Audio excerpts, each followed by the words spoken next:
Welcome back to the show, Mostly Superheroes. Holy cow, we're back.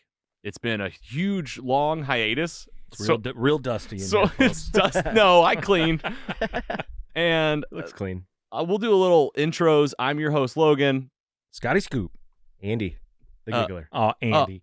Already. It's been 30 seconds. He already screwed up. Andy I the was going Giggler, with I both. think that's what I call you on the website, Yeah, Andy yeah. the Giggler. And we the three of us haven't been together like this in almost a couple months. I don't even like yeah, to say. it feels like maybe 60 days. Yes. There's some rust there too as well, including the dust. So Well, a lot's happened. I'll just get the big one out of the way over here. I got married. Nice. Thank you. Yeah, here, give it Big up. applause.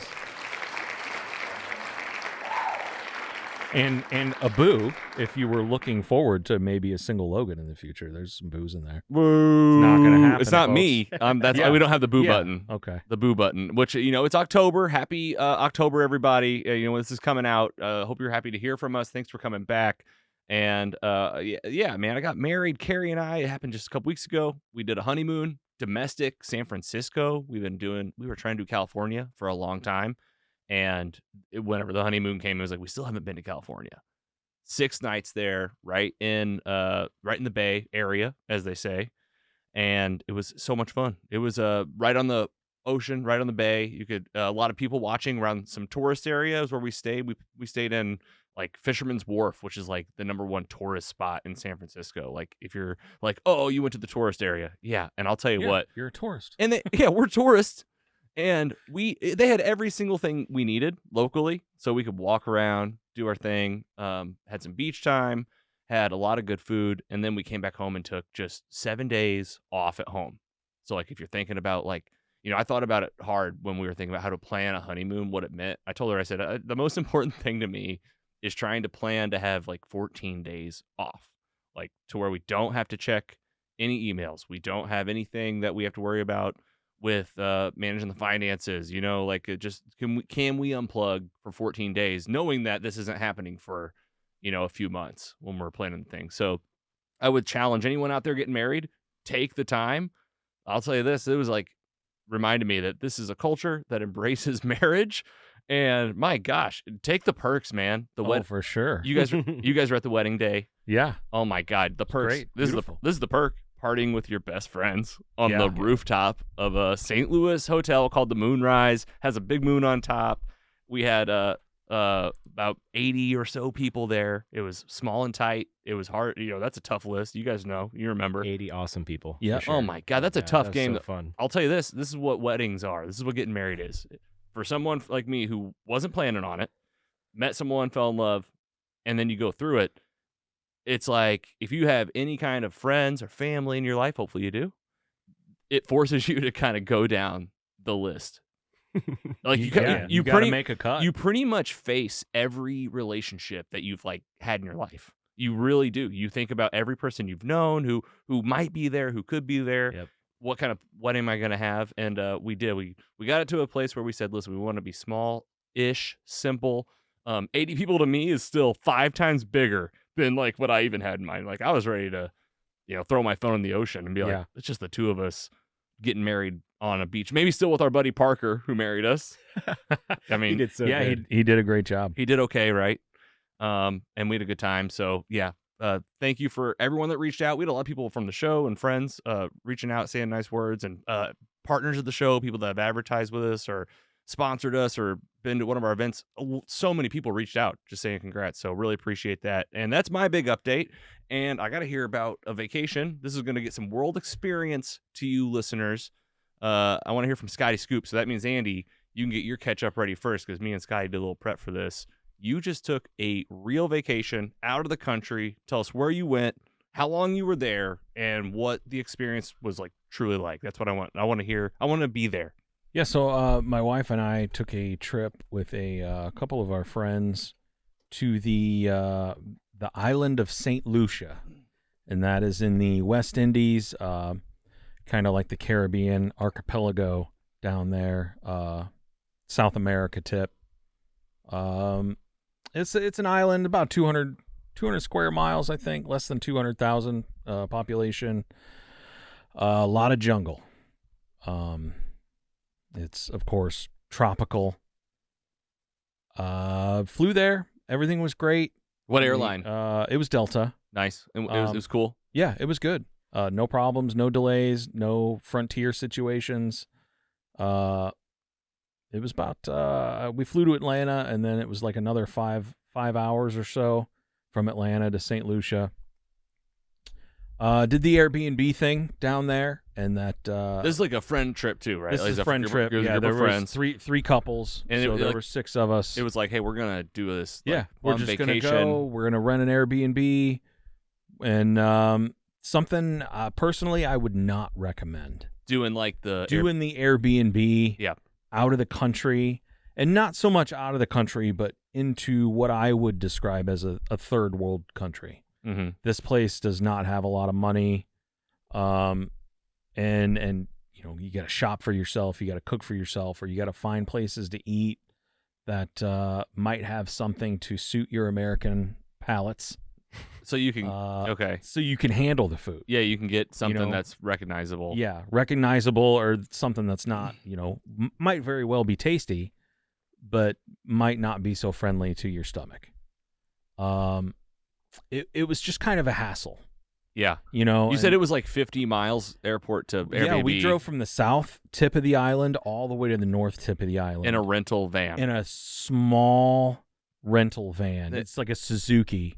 And there's 6 of you with luggage. 6 packed of us with luggage. I think the back hatch to the back seat, there was maybe a foot of space. And you're driving through a jungle. And we're you said? driving through a mountainous, I'm getting stressed out just a thinking about it. mountainous jungle. Just the jungle driving part is Yes. Oh, and it's, you know, up and down, and the van it's struggling. Oh my Like, God. bad struggling. The brakes are smoking. The engine is squealing. I think it was maybe 50 or 60 miles. Took us about 3 hours of driving because you never really go faster than 25, 30 miles an hour. Yeah, you can see it right there. Those would be the pitons, which the beer, local beer, piton. You got the shirt on. I got the shirt on. Delicious. You obviously got this there. This is delicious beer. awesome. The only beer they make on the island, I do believe, named after the mountains. Yeah, it took about 3 hours of driving all the way down there where you see the international airport, Yeah, sharing our screen, of course, if you're watching on YouTube or Spotify. all the way up to where you see Gross Islet at the cap point, very top, tippy top of the You were up island. here? We were all the way up there. That's amazing. yeah. Holy cow. So you flew from Atlanta into this Into little this little airport. I mean, now I gotta go to maps. Like, this is crazy. We went all the way up the west side of the island through Sofrir. Yeah, look how far it is. It's far down there, folks. Dude, Wow. All the way down, pretty close to Venezuela. can't drive? Yeah, I guess. I know Google. Was it really a 10.5-hour flight? It was not a 10.5-hour How flight. long was it? It was 4.5 to 5 hours. Dude, this is awesome. Good for you guys. This is so cool. And I mean, I know I hear you saying like, okay, we booked an Airbnb. We stayed like in this area. Like, I mean, this is fun too. Like living in the future here, just zooming into these maps. Okay, Yeah. so what was the Airbnb? What were your problems with that? The Airbnb was beautiful. In their places, there's restaurants you can eat, you can shop. There's Yeah. a place called the Moonrise right there. Yeah. Okay. Yeah. Very. gotcha. Very, very beautiful place. But what did the Airbnb need? It needed more. Well, the Airbnb did not have air conditioning in the house okay. as in a total. Yeah. Only had air conditioning in the bedrooms. Okay, so if you go to your room, close the You door. got to go to the room, close the door, turn on the AC. You can cool, sleep. cool you down. You can sleep. You know, there throughout the rest of the house, there's no windows. Was it hot? It was hot. Yeah, for Like sure. how hot? 90 degrees every day. Every day. Humid? Humid. Yes. Okay. You know the San Francisco was like a non-AC town. because it was- it's usually pretty cool there. That was to say it's Yeah. cooler. You're saying it's like Missouri hot. It's You need it's AC. hot there, and you know Okay. they don't have windows. I say need, loosely They don't have as a first windows world in the country. house. It's all the wooden hatches and stuff. Yeah. because they got lots of storms, hurricanes, all that kind of stuff. Okay. Yeah, it was cool. It was cool. It was beautiful. but I'm saying that like you think you thought it was cool. It was beautiful. I thought it like was cool. the It was views. beautiful. You got to swim in the ocean. We went to the beach. Yeah. What'd you guys do for fun? Senior Poppy does not get in the ocean. Not a fan of the beach. Not a fan of the sand. Not since the tequila lime incident. I did also avoid Been there. limes. There were lime trees on the property. Oh, look out! I bet you were scared. And I was I stayed away. We didn't really do anything for fun. You know what I Yeah. mean? We hung out. There was an infinity pool Yeah. overlooking the ocean on the side of a mountain. You know, our house looked like it was on like one of these mountains. Oh yeah, and you guys, you're our friends, and you guys posted some great videos. Yeah. So if you follow us on social media, go follow Scott and Shanna, and you can see this trip. Essentially, I was impressed. I was impressed with the place you were at. Yes, it was very beautiful. Came with a concierge Yeah, who those helped pools, us out like a the lot. pool, the endless pool looked really nice. Infinity pool. Infinity pool. Second day, our van broke down. Oh. In front of our house. Oh geez. Luckily, we were going up this giant hill to get to our house, and the engine stopped its squealing, Oh, which is a God. very bad sign. And just you were dead in And the then- water, or? and then the lights started to get dim, and dimmer, it was actually dying. and dimmer, and the alternator belt broke. Classic. So That's it's not recharging the battery. The battery's Classic just alternator going Yeah. just in the It's middle of just St. suck- Lucia. Yeah, just up the Was hill. this through Hertz or something, or hill, was it from like a guy? budget? Oh, This was dude, budget. I had a bad experience And with budget it like was several not months a ago. great experience. Yeah. There was several hours trying to get a hold of someone until our wonderful concierge went and did her job, So you got help, and we got help. concierge from. It came with the property. Oh, so you had someone you could talk to. Like a personal concierge from the island, knows everything, knows everyone. Said, I will call all these other rental places. like a classic Airbnb, but like you got somebody. I'll call all these other car rental places that I know that are next to the budget place in the airport, and I will have them walk over to the budget place, the budget counter, and get that person to make a phone call. And by the time we knew what was going on, she said, there's someone on their way. They'll be there in 10 minutes to fix your van. And they were. And they were. And they fixed it? It took them a couple of hours. They And got what'd you it- guys do? You guys They were. got it. We just hung out at the house. Oh, you were fine. You were close by. It broke down in front of the house on our way back from dinner. Well, for anyone that hasn't listened to the podcast in a while, or is like, we're back from this hiatus. It just seems like you're just out gallivanting the world. Like, he's just like this world traveler. Yeah. So we were in St. Lucia, last week. This is my third country in I think as many years. But also, like you hadn't had a vacation in a bit. It's been I think last October. Yeah. When we went to Disney Yeah. and Universal. Oh yeah. Yeah. Oh, Yeah. I can't believe that's been a year. It's already. Yeah, if we you went listen to the pod, we Halloween- did that. We talked about Halloween that. last year. Yeah, you brought the experience in. All right, St. Lucia, man. Anything else to add? Go visit. Go visit. You say It's- go. It's a beautiful I say place. yeah. That's what you. That's They do have how's- all-inclusive your review. resorts there. Your review. Of your vacation. We all do it. Yeah. Did you give a rating on your Airbnb? For sure. Like what was Top it? notch. You can tell us. I didn't rent it. Who would? Aaron What would you rented give it? I would have given it. It's out of 5 stars. Out of usually. 5 stars. The place was beautiful. The concierge, The is Airbnb. what really That was it. that took it to the Okay. 5-star status. All right, yeah, because as you started the Airbnb story, it sounded like it might have like problems, but then it ended up winning you over. In well, the end. there was some appliances that didn't work, but That's what you get. whatever. Yeah. That's Airbnb life. That's St. Lucia. Personally, I would prefer an all-inclusive resort. You were like, Same. just let me. Like, I don't want to have to worry about I don't going wanna to worry the about grocery stuff. store Going to the and store. figuring out what's what. Yes. The St. Lucia bucks to U.S. bucks. Yep. Luckily, everybody spoke English. Yep. It's an English-speaking nation. Well, and that was why we landed in between on San Francisco, because we were like, all right, we're not gonna do a resort, but we just want to go out and eat. Mhm. Like at least go to restaurants where like we don't have to think about the food, and you make it like a part of the budget to be like, we're gonna eat out, most meals, like. Yeah. And you guys had a couple places. Yeah, we went out to eat at least once a day Nice. for sure. Nice. Maybe a couple of breakfasts and some dinners. But, we did have some snacks and a couple of breakfasts.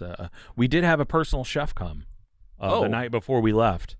Damn, Who, Steph just had one of those in Florida on a and- bachelorette party. Florida, the St. Lucia of America. yeah, And it was a chef and a sous chef, and they cooked some family-style meal with 3 courses, appetizer, and a main, and a dessert. Just delicious. It was really good. Yeah. Fun, I'm Yeah. sure, just like Oh, for hanging sure. out. To just, sit there, like, of course we had to eat outside. It's really hot. Like, You get used to that. after Either that a or couple eating of your days. rooms. Yeah, you get and that's what I didn't like. If we wanted to hang out, we were sweating. Yeah, right. We're all and in the if same you want to cool place. down, you got to separate. You're like, hey, come to my room. Yeah, and the rooms they were not good enough to do that. And Did you think about moving all the AC and- units yeah. into the living room? unless you're there for some sort of upside down pineapple reason, you're not going to invite anybody else to your room. All right. Well, congrats on your trip, buddy. Yeah, good thanks. for you. It was a And, good time. Check it off the list. And all right, Andy, what you got, man? What you been up to? It's been a while. I just saw you at the wedding, but that's even been a few weeks. That Catch was us amazing. Have we talked about Team Jakey Cornhole yet? up. Let's do it. I mean, that was You so guys got much the fun. hats? We both have these hats on. Yeah. I own the hat. It's upstairs. Good. Well, you can put it on at halftime maybe. I'm rocking these locks of Yeah, hair on yeah, top yeah. as long as I Look at that can. quad. As long as I can. It's not the wedding picture just came back, and I'm like, oh, it's What going kind away. of weird wedding picture angles are they taking? Well, I don't know. I have a good Are you designer on always hand. like We'll just under an angled mirror? just I need to don't. airbrush it. Okay, so yes, Cornhole Team Jakey. It was the week before the wedding. It was September 21st. So much fun. Martin from Apotheosis came out. Yep, One that of was those. awesome. I did had talk a great to Martin. time hanging out with you guys and just about everyone I know under the sun. It just seems like every single year more people show up and then they bring friends. It just keeps getting just massively bigger, and it's for like such a great cause. You and your dad played bags again. Yeah. The boards looked great. They had a lot of great sponsors. Yeah. We didn't do very well, but that's par for the course. Got to hang out with your mom. Yeah. Oh yeah, I forgot. That was I fun. forgot. Yeah, that was great. She loved meeting you guys for sure. And then we had Team Jakey on just like literally like a week and a half before the event. Mike, their head like captain essentially, passed away unfortunately just literally 2 weeks before. Suddenly, and here we are at the event, and it's like that time where like Sam and Mike would usually give their speech, and I mean I was standing next to Andy. Whew, Mike and Sam did a great job. They got up there and they had such Sam and Max. Sam and Max had such good spiel up there about the event, about Mike, and basically ended it with be Mike, at the end of the day, like and have a great day. And it was easily I know that Sam's sister said it was easily one of the biggest turnouts they had, especially earlier. They were like early in the day, people were just coming in. And they were like, we've never had this many this early, is what she said. Those raffle buckets, like the tickets, like you had to like cram. Oh They yeah, weren't- they need bigger ones full, next man. year. Yeah, it was great. I mean, that's a great problem to have for them. Like, Yep. I always spend way too much money, and there's no such thing as too much for them. But Right. No, bring it. No, But- people were very generous during it. And I mean, that was a fun day. All I right. came home with no prizes during the day. Same, but yeah. I my buddy Wyatt, aka Remote Control Wiz on Twitter, is probably what you most likely know him as. That's right. Sent me. He couldn't attend, but he sent me some money to put in raffles for him, and I just picked some random ones, and he ended up winning 2 of them. I remember. A I Cardinals was- basket, Honestly, I was, $200 in Dobbs gift cards. Oh yeah. dude, the I was Dobbs like- gift card, I was like, give me that. It was like free tires, Yeah, essentially. well, free tire. Yeah, Dobbs. I thought that too, but it was cool that they donated, and Yeah. I was jealous. I was Me like, too. man, this is such a fun event, but we all won something last year, and it was like we hardly any of us did. But then I thought, like, we need that check. Yeah, we don't need to yeah. be just walking out of here, and that meant there was a lot more people. Yeah. There was that's just true. so many more people. Yeah, that's great. And you're not there to win. No, You're there to have a good time and support the cause. oh yeah, it's still fun to win prizes. It though. is fun to win Jack Daniel's stools and diamond earrings and yeah. beer And packages. Yeah. I walked home with a putter, but I had to pay for it, so it was a silent auction.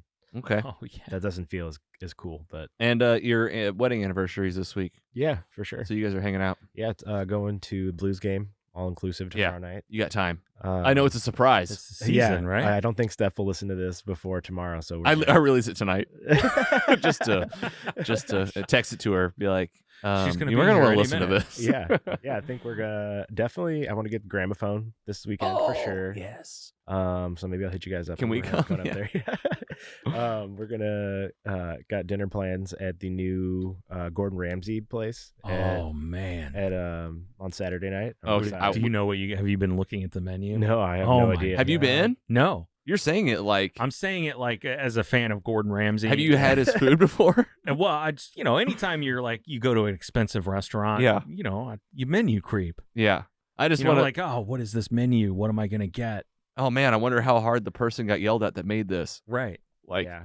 at what I cost? need to now. You're right. We booked it the other day, but Yeah, we'll need a review that's about it. because he made a big trip to St. Louis for that. He was like in St. Louis all day with some friends of like Brad and STL was over there and some other food vloggers. STL Bucket List was there as well, I think. Yeah. I think they you had to make a reservation. Yeah. How far in advance do you have to make that? 6 weeks? We only made it the other day, I think. Oh, really? Okay. Yeah, dude. I mean, honestly, like it kind of feels kind of like I don't know, like it's like when those music artists kind of have restaurants. They're like, come on down to Jason Aldean's pork house, and you're like, oh, cool. But it's Gordon Ramsay, You so could try this in a small town. it's such a franchise though. Like it was a St. Louis restaurant, which like we have great restaurants here. Yeah. So I have to imagine that like we're like 150 or 200 on the list. Like it was like New York, for sure. Paris. I'm just saying there's probably one around. And now if you go to a major city, keep your eye out for a Gordon Ramsay. St. Louis now has one. I think the thing is like he brands all his restaurants differently. Like he's got Gordon Ramsay steak. Gordon Ramsay T-Wraps. Gordon Ramsay pork steaks. A burger restaurant. I can't. I would be in for that. Hey, St. Louis jokes are getting so old. Like I hated myself for even saying those. Okay. Like Gordon Ramsay thin crust pizza. Here we go. That's something a little different. Yeah. Yeah. Okay. Well, good catching up, dudes. Good to see you. And we got some stuff that we want to hand out. Of course, free stuff and shouting out our fans first, as always. Fan mail.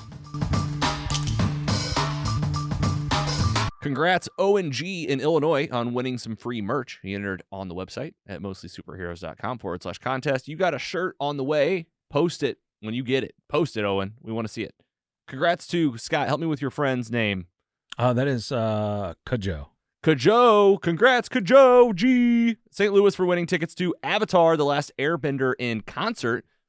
Next Tuesday. Nice. That's on October 22nd. Scotty Scoop's going to the factory in Chesterfield. You guys will be there. Yeah, Lila and I can't wait. Dude, that's going to be awesome. They were also the sponsor of our newsletter last month. Oh, wow. The presenters of this concert reached out and sponsored the newsletter. Fantastic. Thank you. You can sponsor the newsletter. mostlysuperheroes.com/sponsor. More fan mail. We got to give away some new stuff.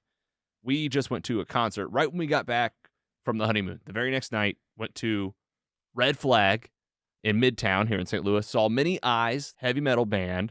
Keith Buckley is the front man of this band. And Many Eyes, man, I am a huge fan. Carrie's favorite band of all time is Every Time I Die. A couple bands were born out of this. Many Eyes with Keith Buckley. And then Keith's brother actually started another band that me and Carrie have seen a few times called Better Lovers. You guys might remember we saw them in Arizona. We saw them back here in St. Louis. So, there's a lot to this. There's a lot of great music out there out of this band, Every Time I Die. But Many Eyes, I am personally really falling in love with this album called The Light Age. So The Light Age, we're going to give this one away on the website. Go win it. You can win it on vinyl. If you're a local winner, we'll send you over to Planet Score. Joe will hook you up with a record. If you live out of Missouri, no worries. Enter and we'll find a shop next to you or order directly from Many Eyes themselves. And then last one, we do have a contest up for 2 tickets to another live Dungeons and Dragons brunch over at the City Winery. Sam the Dungeon Master, Sam the DM is going to be over there. DM. Dark Harvest is the title. Spooky. October 27th. It's a Sunday at 11 a.m. And you could win 2 tickets to this. If you're a D&D fan, you've been on the fence about this, you've been hearing us talk about these events for a while, now's the time to enter. mostlysuperheroes.com/ like number 4 contest. Dude's hitting his stride. Dude, Sure. he is. And he published the Cobra Express. And guess what? He's going to come join us next week. So right before his show, he'll be in here. 4 chairs? 4 chairs. 4 chairs. We'll have a 4th chair. That's right. Love it. I needed a little time with you two before we brought people I back know. in. I like this elbow room over here. Could you put the 4th chair over there between you guys? Well, we might start like I think we could. I think we might start experimenting with the couch too. Oh, okay. Yeah. Make him sit out there. Well, all of us. Oh, all right. That's fine too. That'd be fun. Buy tickets at City Winery STL and enter to win everything we just mentioned here at mostlysuperheroes.com/contest. Let's do some news and rumors. News and rumors. Few things. I know Scotty's got a couple things. Andy, if you got anything, let us know. Do you? You have any news? I got something I want to just talk about for a sec. I love it. You want to go first? Yeah, why not? Go hit it.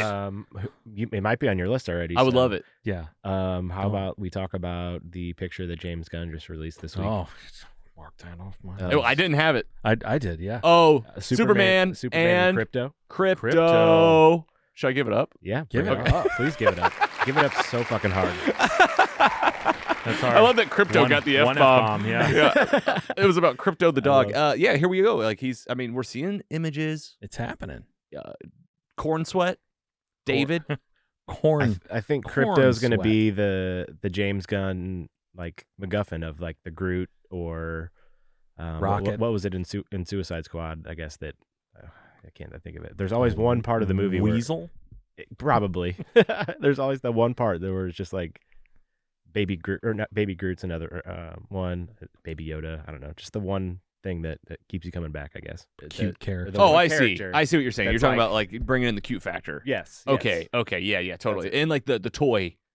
You know. Yes. it'll for be like a everybody. toy. For everybody. Yeah. There's some All right. toys. So yeah, we're gonna get Crypto and Superman. I mean, like I'm excited, but you guys know how I am. I'm like it's a spoiler, but is it? I guess Is it? Scott's. I'm on the fence. I don't know. The more I find out, the more I know about these movies that go in, the more Like I'm they've- upset I am. They have to. They have to promote their movie in some way. Yeah, but does it have to be from like images from the movie? Well, what else are you gonna use? I don't know. It's Superman. It's just a big picture of James Gunn The edge- smiling, I saying, think "Hey, let me." the edge of a let me tell cape. you, there's The going to be ed- a movie. The edge of the We have cape. a concept of a movie. Yeah. They're Something with a Krypton, a Lois Lane. They're just trying Right. to tease. I think that's good enough as a tease. You don't even see the front of Superman, so that's Yeah. the most important thing. Back of the I cave. mean, we've kind back of seen that, Crypto. but Yes. it's not a full view. But I think it just means probably to Looks me like that maybe they're off trailer's- planet. A trailer's coming, probably. All right, so they're Dude. definitely going to get dog owners. You guys are so like you guys have dogs. I don't have dogs yet. Yeah. You need to get a dog. I'm Oh, me and Carrie been like kind of soft shopping. Like we like see them. We're like, oh, Yeah. maybe. We're getting another cat. Okay, Oh, yeah, nice for sure. So we'll call it news because James Gunn posted it. It's oh, official. it's It's happening. So, yeah, official. From Okay. the source. All right. How about I'll go next. We got Small Town Forgotten podcast. You guys might remember. You've heard the ads on the show. For sure. Been working on it for a long time. There's been a break in the case. 30-year-old cold case in Bonne Terre, hour just south of here, St. Louis, Missouri. Breaking news. Go check out the latest episode of Small Town Forgotten because they did a full recap. They brought back episodes from before. If you listen to the podcast, there's like 14. This is like the 14th episode that is now out talking about an arrest has been made. Okay. That's big, right? Big. This is it. This is what it's all been about. The twin sisters of the dad that was murdered, Jimmy Wade Martin, outside of a bar in Bonne Terre. Total cold case. We thought we knew who did it. They were bleeping out the names in the first 13 episodes. So like if you were listening, you just didn't know who they were saying. There was like no name to tie to a lot of the things they were saying. They've taken those out on the latest episode and done like a recap. So you can catch up on a podcast with just one episode. And I mean, let's just say this: they're just getting started. There's been the trials getting started. The details may have just come out about that, but go follow Small Town Forgotten where you get podcasts, social media. It's happening. Voltron Volume 6 is out. 4 hands. Wow. Yeah, there's more to come. There's like more beer announcements to come. There might be a launch party, but you can get this beer right now around Missouri. The collaborations, we got them right here on the shelf. Is that the last one? I don't have it yet. No, I got the 5th one. I got Volume 5. I'm saying 6 is the last one. 6 should thought be. so. I thought so Yeah. too because there's only 5 5 lions, 1 and Voltron, Voltron. and it looks like it's Voltron on the can. The It looks full, nice. The Yeah. full guy. But but I saw them post something that there might be something else coming still. And I mean, for collectors right now, like if you're a Voltron fan, like get after it because you can get a set of these beers. They're beautiful. I need it in my mouth. Yeah, it's delicious. 5 different breweries. Go check it out. All right, before I do this last one, Scotty, what you got? My last one, I should say. My last one. So, speaking of Voltron, Oh, here we go. Amazon is making a Voltron movie starring Henry Cavill. Unknown role. Yeah, we don't know. We don't know. But, I mean, Do you think it's like he's the guy, right? Does Voltron have a voice like a? There's no. I don't think he does. I don't think It's like the I mean, people it's in the just like robot. a microphone with a speaker in the mouth, I would imagine. Right. So he'll be like one of the main, I mean, maybe Red Lion or something. yeah, maybe. Or maybe he's the villain. Yeah. But I think there's no bigger star than in this the series or movie Yes. than Henry Cavill. I saw this. You don't get a bigger name than that. I saw this news too, and my reaction is now thinking about it.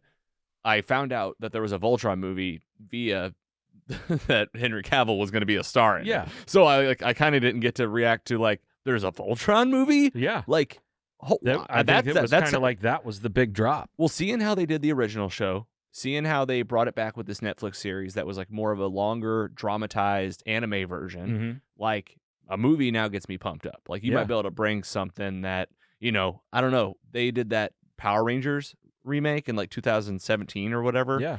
And I thought that was good. I thought it was pretty good. Like Yeah. it was like as close to like the OG Power Yeah. Rangers, and not like too cheesy and not kind of but serious, but kind of cheesy. But you can't get rid of all the cheese, or it doesn't make sense. I know, but you gotta like. There's a way to do it to where like you're in between like that Power Rangers movie and what they did with Eternals. If you can Mhm. meet in the middle of that, like they might have a real Voltron. For sure.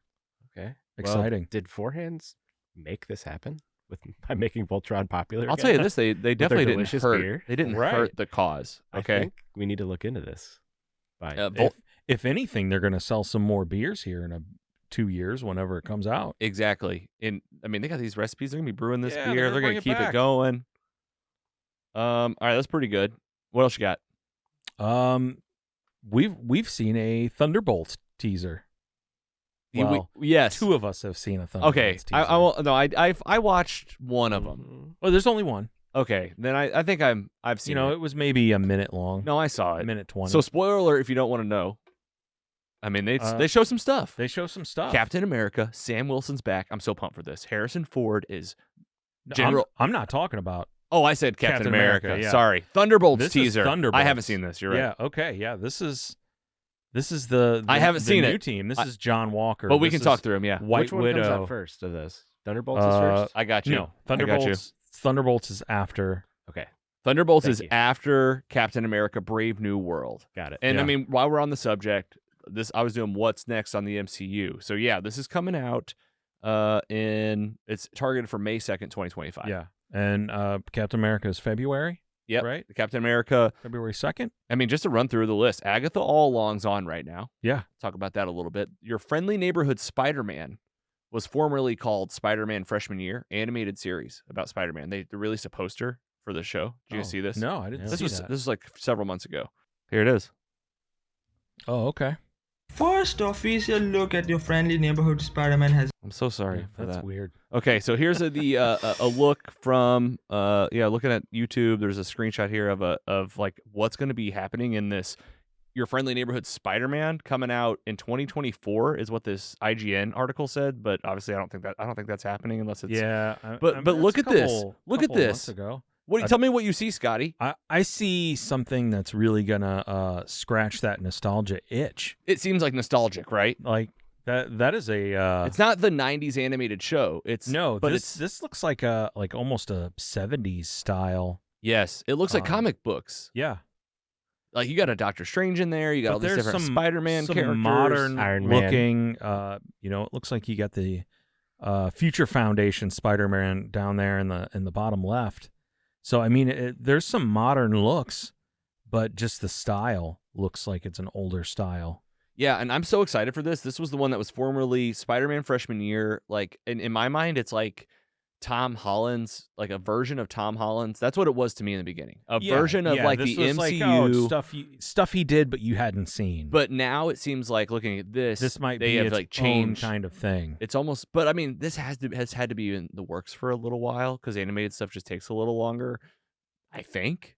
I don't know Sure if that's feels like necessarily that's true. what's happening with Spider-Verse as well. I feel like It takes- I'm waiting for that for years. Yeah.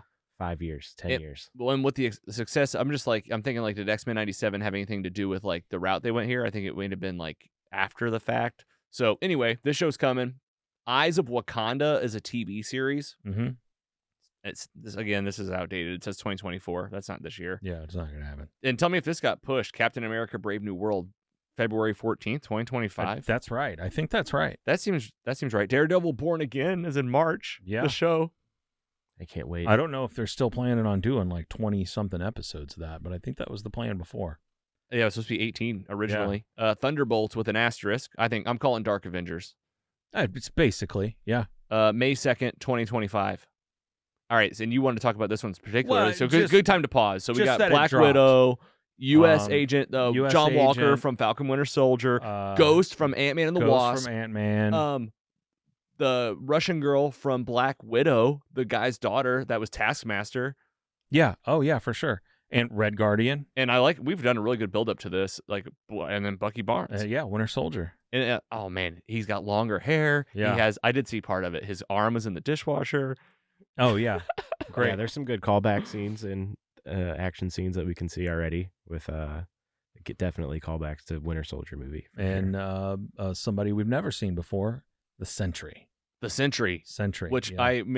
I've heard like some theories that like maybe he's powered up by like some Thor tech, maybe like yeah, maybe we don't know. We don't know. We don't know. I mean, that's a storyline I like. Like whenever they show like, oh, there's this Avengers place, and like, oh, we stole maybe something. This Yeah. guy's powered up. Who knows? Okay, you want the rest of the schedule, real quick? Yeah, keep going. Keep going. Okay, the Fantastic Four first steps. Oh boy, that's got to be what, July? July 25th, 2025.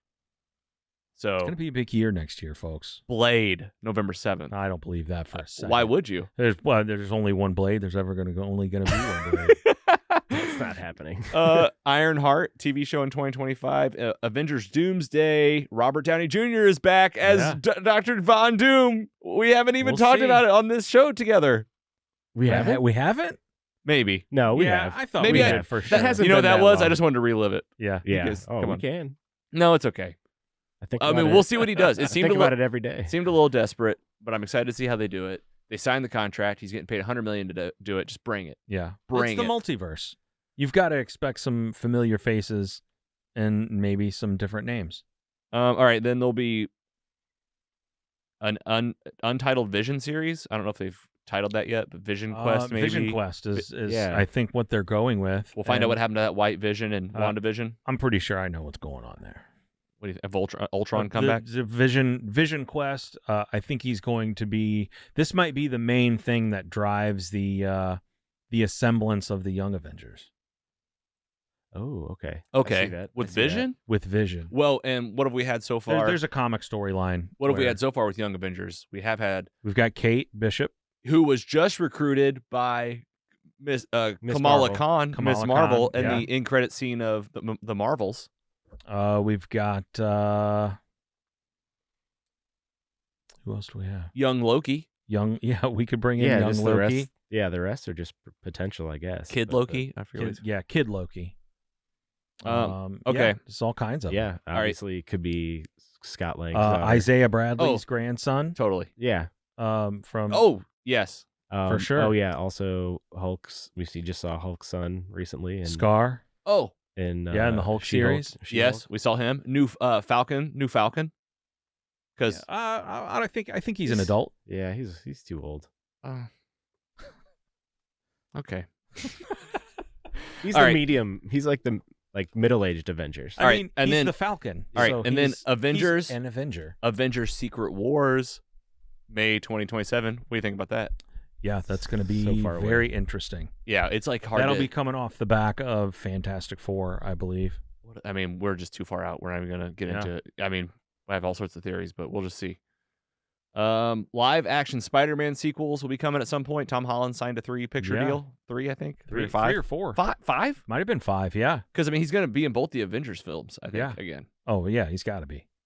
Shang-Chi and the Legend of the Ten Rings 2 It's TBD. Armor Wars TBD. We can only hope. Wonder Man TBD. X-Men 97 Season 2 TBD. Huge TBD. TBD. What If Season 3 TBD. They better I bring feel it. like that's pretty close, right? Yeah, that's got to be. I'm hungry for more What If. That's, Yeah. All right, and then the last Some of thing, my favorites. last Feed me- thing Feed on me that. my news was MCU. I've heard that there might be a Deadpool and Wolverine 2. I mean, It's a total rumor, you but make $1.3 billion.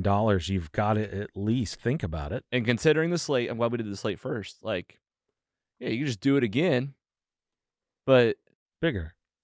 bigger. Yeah, there's like just more, Right. just more. I mean, now that they've kind of curbed off that, old Fox universe, It's just that the titles. we've got so much. Yeah. It's constricting. Yes. Like You know, it kind of limits you. I feel like. I think maybe at that point you could say Deadpool and the X-Men. Right. Oh, that'd be cool. You know that what would I be mean? cool. That'd be Oh. cool. Yeah, That'd be a way to just do it and be Yeah, like, this is the X for Men now. sure. I mean, by the time they get around to it, we're gonna have X-Men. We've got to have X-Men. All right. Any other MCU tidbits, questions? Any other news and rumors? Yeah, we got a couple of things. Invincible season 3 coming February 6th. No season breaks this time. You're gonna get all the episodes 10 week after week after week. weekly. Yeah, there's not going to be a 2-month break like the last season's had. Should be great. It is great. That's a great show. Yeah, we've got some Green Lanterns, folks. Yeah, so they've been cast. It's a TV show. It's gonna be a TV show. TV show on Max. Lantern Corps. I'm not sure Green on the. I'm not sure on the name. I don't know if they have a name. This is going to be what they've described it as is True Detectives in Space, basically. We got Kyle Chandler as Hal Jordan. Great pick. Love Kyle Chandler. You know, we're going for an older. He was in Friday Night Lights. Yeah, older show. Hal Jordan here. But there's a few of these X-Men, so it's just like you got to mix. Yeah, we got Aaron Pierre as John Stewart. He just had the Netflix movie Rebel Ridge. Very good. Oh, right, yeah. If you guys haven't seen that, this guy's a total. I mean, you look at him and you're like, oh, John Stewart for sure. Yeah, there he is. Here he is. Yeah. Yeah, look at that guy. I can't wait for this. I mean, these guys are great. And then we've got Guy Gardner, who is everybody knows is Nathan Fillion. Guy Gardner is in the Superman movie, so he has been cast for a while as a Green Lantern. Oh man, so we'll get a Green Lantern in that. We're getting a Green movie. Lantern in that movie. That's amazing. Yeah. I loved Green Lantern. It was always one of my favorite characters. To see, we saw what happened with Ryan Reynolds. Let's make it a cool cop, like Galaxy TV show. Yeah. Like Space Police. Space Police, maybe like a little Star Trekky, but like edgier. HBO. I trust James Gunn to make just that. So that's why Yeah. I have full confidence in this. Yeah, that's true. And it is true And that like everything that Kevin Feige ended up producing like ends up being like pretty good. Yeah. And decent. Yeah. Like James, he's got that. He does have like that general storytelling know-how that like if he just gets his eyes on it, can be a part of it. I do trust him too. Yeah. He'll start getting spread thin though. He's doing that. Yeah. He's doing that Superman movie, but it seemed like on his own. Which, hey, yeah. I mean, if you're gonna focus on anything, it's him the for Son of Krypton. Yeah. Launch your universe. Any other news? Just a couple of sad notes. The last month and a half, James Earl Jones lost James Earl Jones. R.I.P. Of course, Lion King. Chris Christopherson. Whistler. Yeah, Whistler. Country star. Yeah. Oscar winner. R.I.P. Dame Maggie Smith. Harry Potter. Oh yeah. Yeah. Miss McGonagall. McGonagall. Yeah. Tito Jackson, one of the Jackson 5. R.I.P. Pete Rose lost. Pete Rose? Yeah, Pete Rose. Just a couple weeks ago. Wow. Dikembe Mutombo. Same day. Yeah, Dikembe Mutombo. John Amos lost him. Jeez. Yeah. It happens. It's been a tough month. Hey, for sure. Thanks though. We don't want to miss these. These are some legends. Yeah. R.I.P. R.I.P. Legends. If they make it on your list, they're legends. Yeah, for sure. Yeah, that's all I got, I think. All right, we're gonna do for the meat today is just a big round table of what you watchins. The meat. I feel like that's our favorite segment. I've been told it's everyone's favorite segment, so we're making it like the main part of the show. You guys want to take a break? Okay. We'll take a little break and we'll be right back. Hi, everyone. I'm interrupting this podcast to talk about another podcast. Hi, I'm Randy Naughton. You know that lady from TV for so many years? Well, I too have a podcast called More to Say with Randy Naughton. Interesting conversations with interesting people. And when I say interesting, I mean amazing people. What about the Mac Daddy of all sportscasters, Bob Costas? Phyllis from The Office. Phyllis Smith is her name. Alan Hunter, one of the original MTV VJs. We talk to people about medicine, about tech, about travel, you name it. Great conversations. Now, they're, again, not interviews, they're conversations. So you never know where they're going to take us. Make sure when you're done with this podcast, check mine out. It's called More to Say with Randy Naughton, available wherever you stream your podcast. Hey, Mostly Superheroes fans, it's Logan here, and I've got the perfect spot for your next night out. City Winery, St. Louis. Imagine this, intimate shows with your favorite artist, world-class wine crafted right here, and great food that'll make your taste buds dance. Whether you're catching a live concert in their cozy listening room or planning an unforgettable private event, City Winery St. Louis has got you covered. It's the ultimate blend of music, wine, and dining, all under one roof. Don't miss out. Check out their full show calendar and book your table at citywinery.com/St-Louis. That's citywinery.com/St-Louis. We'll see you there. The message I want to get across on this show is go vote. Represent what you believe in. My also advice would be do a little research. Oh, for sure. Just do a little research. Just like maybe listen to a podcast. Like it's been nice listening to podcasts with Trump and Kamala. Mm-hmm.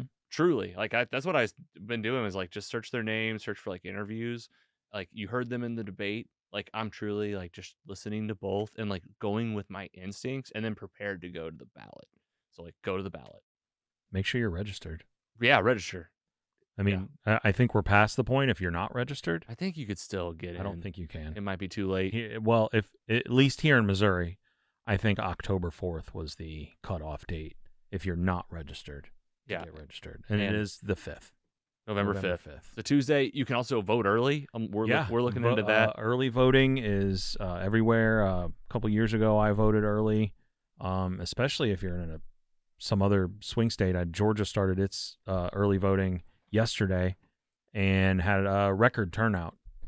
2020, I think they had 130,000 early voters, and yesterday they had 300,000 early voters on the first day of early voting. So already looking like it might be like one of the biggest turnouts. Just for if sure. you just base it solely on one event like that, where you're like, oh wow, that's a lot more. 2020 was the biggest. Yeah, and I think we're gonna eclipse that for sure. All right, here's what else I'll say about the election, just because like we're living in this world. Like it is so stressful. Like it is so stressful. Like I'm so ready for it to be done. Like there is a side of it, like being like, I do care about who the leader is, and it's important because like they're the ones that get up on the TV, tell us the rules that are going on, and you kind of go like, you know, does this person make me feel good and safe? Like for 390 million of us in the U.S., like that's what is important from that side. And then in my mind, because I'm not a political expert, I'm not a law expert, didn't go to law school, like I do think about foreign relations and the greater world, like the UN, I guess, like the United Nations, right? And like NATO and stuff like that. So I just think about like, okay, I just assume that the person in that chair has to be able to navigate kind of those two roads and that's like the most two important things. Domestic and help your country, and foreign relations. Because like it's a big world. It's a big world. There's 8 billion. There's only 400 million of us or so. So in these, you know, I'm estimating those numbers. Not experts. We're not like that at all. But I'm an expert. We're citizens. We're citizens that live in you know what I mean? Like, and we are just like we only know the shows we see, the debate we see. So like I don't know. I guess I'm saying like I don't have any. I grew up around mostly conservative. Same. My adult life has been mostly around liberals. Same. And now I feel like I'm just like, you know, Frankenstein's monster of just like, I am truly going with my gut. Like I can't, and I have to do my own research. Otherwise, you do end up at the ballot just kind of checking boxes and not even knowing what you're doing. Well, here's what you can do. You go to vote.org, you check your registration, you figure out, hey, I'm registered here. This is where I go to vote. And you can also check your ballot. Carrie's been reading that and bringing those check the your ballot. And you just can go through it. You can see exactly what's going to be on your ballot. And remember that this is not just about a presidential nation election. There are local races that like you can say, oh, I live in this state. I'm a liberal in Missouri and my vote doesn't count because it's a red state. Right. And I'm a blue voter. Your vote counts. There are always local elections that affect where you live personally Mm-hmm. that you can affect. Some of these races come down to just dozens or a couple of hundred votes. Yeah. You know, there's several House of Representatives seats that came up in 2022 that were decided by just a few hundred votes. Okay. All And right. that really makes a difference. You can have an impact. Is the message? Is what you you're saying. can go to vote.org, look at your specific ballot. I think that's the most powerful and thing look too. at your local candidates Yes, and the and- local issues. Yeah, and not just the candidates, but like the Yes. different, what they even call them. You know, Amendment- amendment the measures. amendments. You know, you Where can you're look- like, oh, Amendment 2, I see Amendment this thing. 3. Yeah, Like, vote, I vote yes on Yeah. 2, You vote gotta- no on 3. you have Like, to- you can see what those are, so you're not trying to make those decisions they're ready to go. at the polling place. Exactly. Read them beforehand and just like make. What was I was gonna get on my phone and scroll Yeah. for 20 minutes.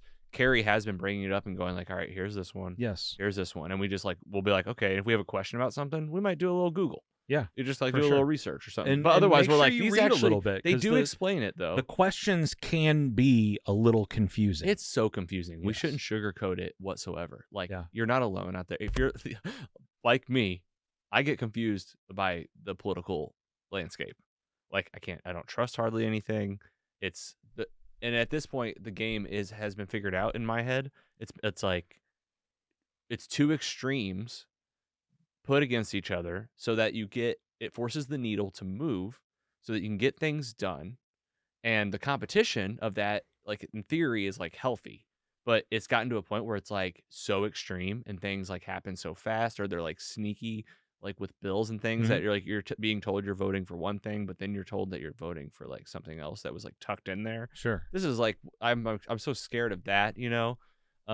So I do wish our government would do more to make like learning about your local elections a little more like Amazon, like how easy Yeah. Amazon is Yeah. to use, or There like could be like more how Spotify, you know transparency. like how Spotify, like I can find like the song I'm looking for, and Sure. it shows me like a dash. Like maybe these resources do exist at They Vote. do exist. This is it. You know, you can go to vote.org and look at all this You stuff. got stuff to help you learn about this stuff that's you know, digestible. you can go, like, if you were to Maybe go a to vote, podcast. yeah, if you were to go to vote.org right now and figure out your ballot measures and figure out the candidates, those candidates have probably already done a debate locally that you can go to YouTube and watch. And it's a lot to keep up with. It's a lot to keep It up becomes with. like a whole side. It's like a business. I am not just a comic book nerd.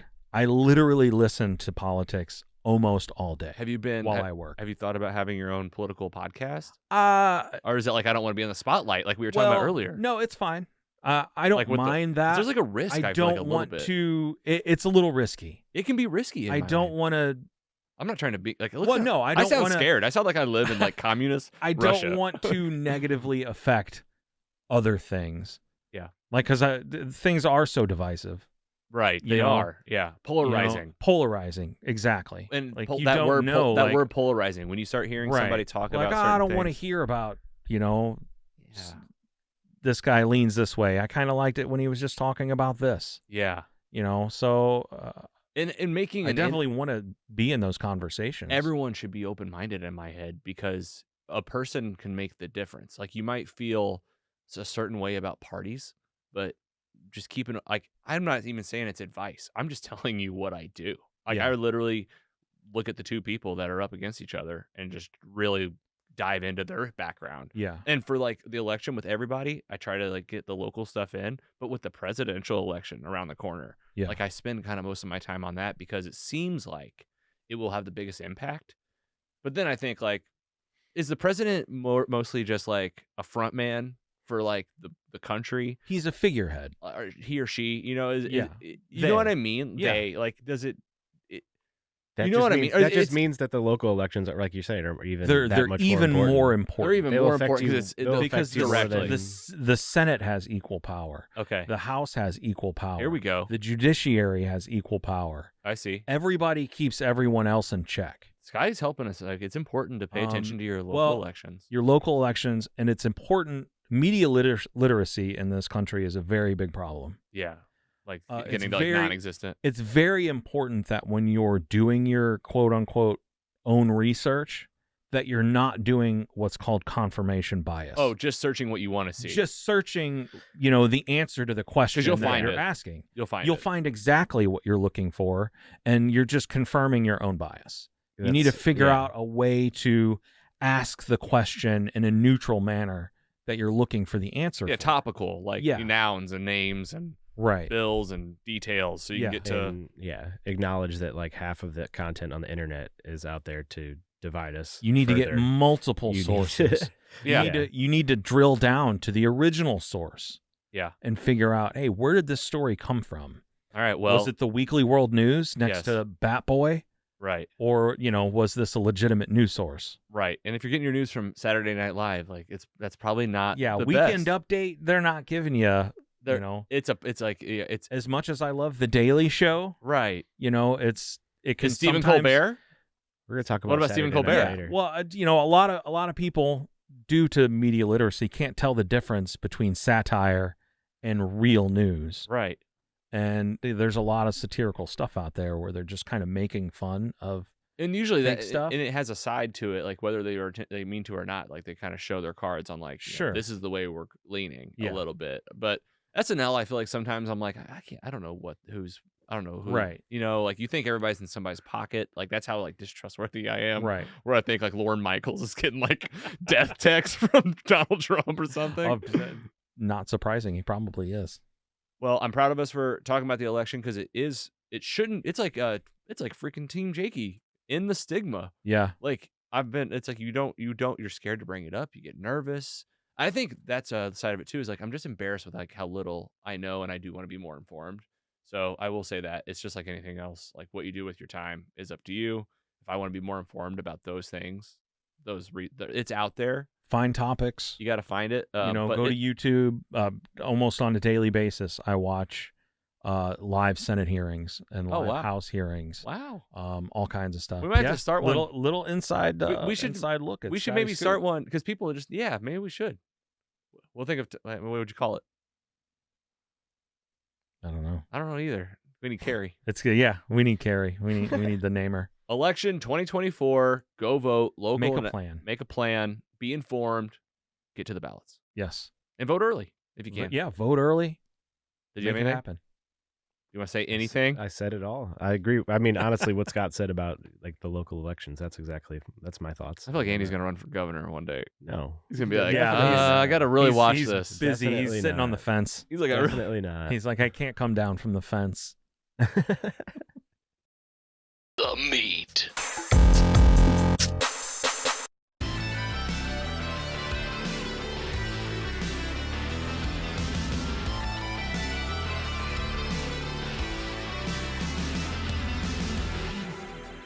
Whatchu Sharin.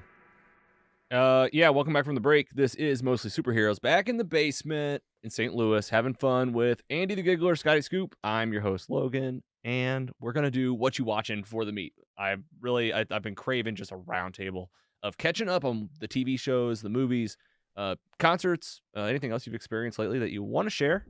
We got our list, and we're going to go around the table and catch you up on what's going on out there on streaming and in the movie theaters.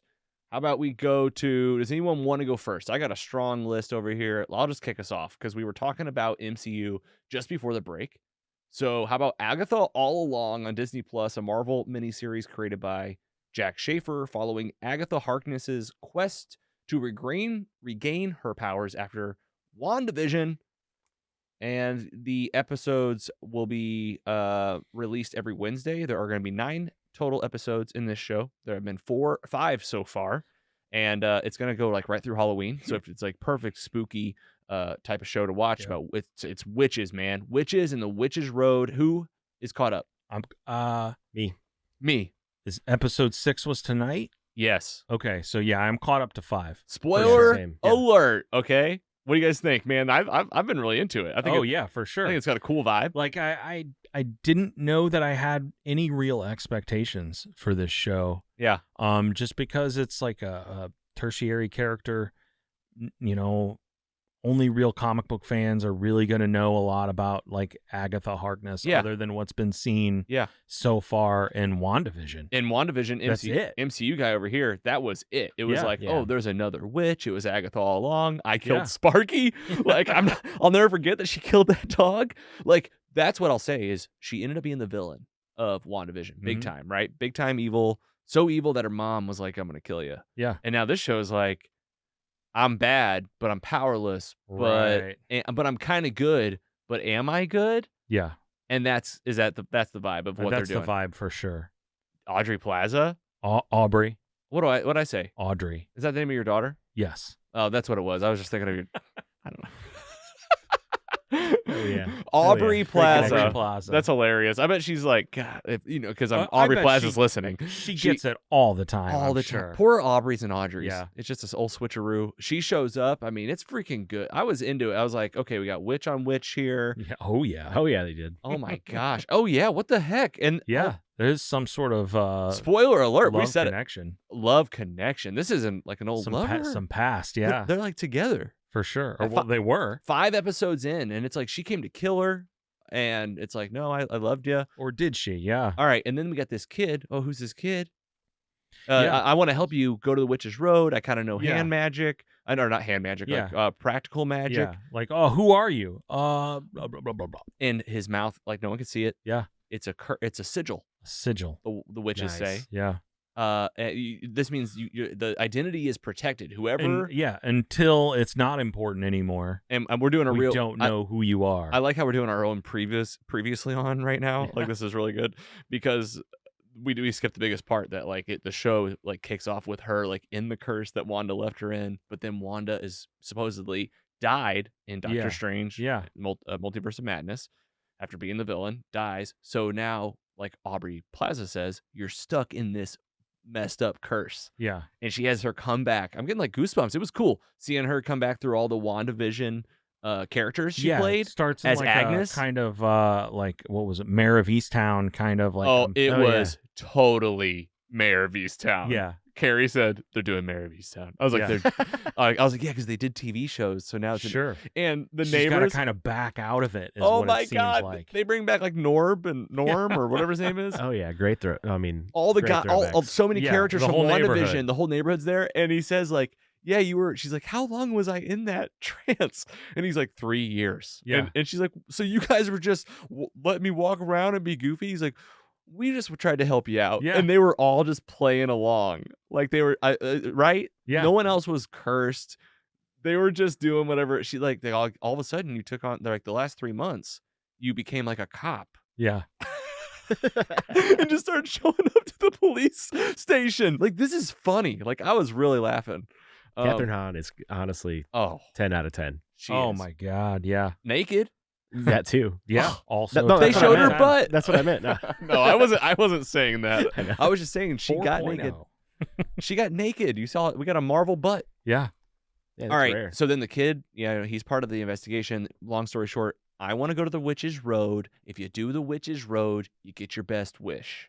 And that's the whole goal. And this kid, who's this kid? His mouth is muffled the whole time. Every time one of these other witches, they build a coven, they open the door, they all go down. Kitty from that 70s show dies, and gets like that's Rip. it. Yeah. Rip. And then Agatha kind of end up being like bad and sucking powers and accidentally killed one of the other witches. And then the kid is like, "What are we gonna do here?" And it's something like, she says like, "You're just like your mom," or something like that. Yeah. And this supposedly is Billy Maximoff. Billy, yeah. Wiccan. Theory, he was like trapped, or like she's preserved him when she broke down the hex in WandaVision. Maybe some kid locally got possessed and like always has been him. And what are the theories here? What's going on, Scott? I think there's got to be some sort of Darkhold magic. Wanda was in possession of this. It corrupted her. She was jumping from universe to universe.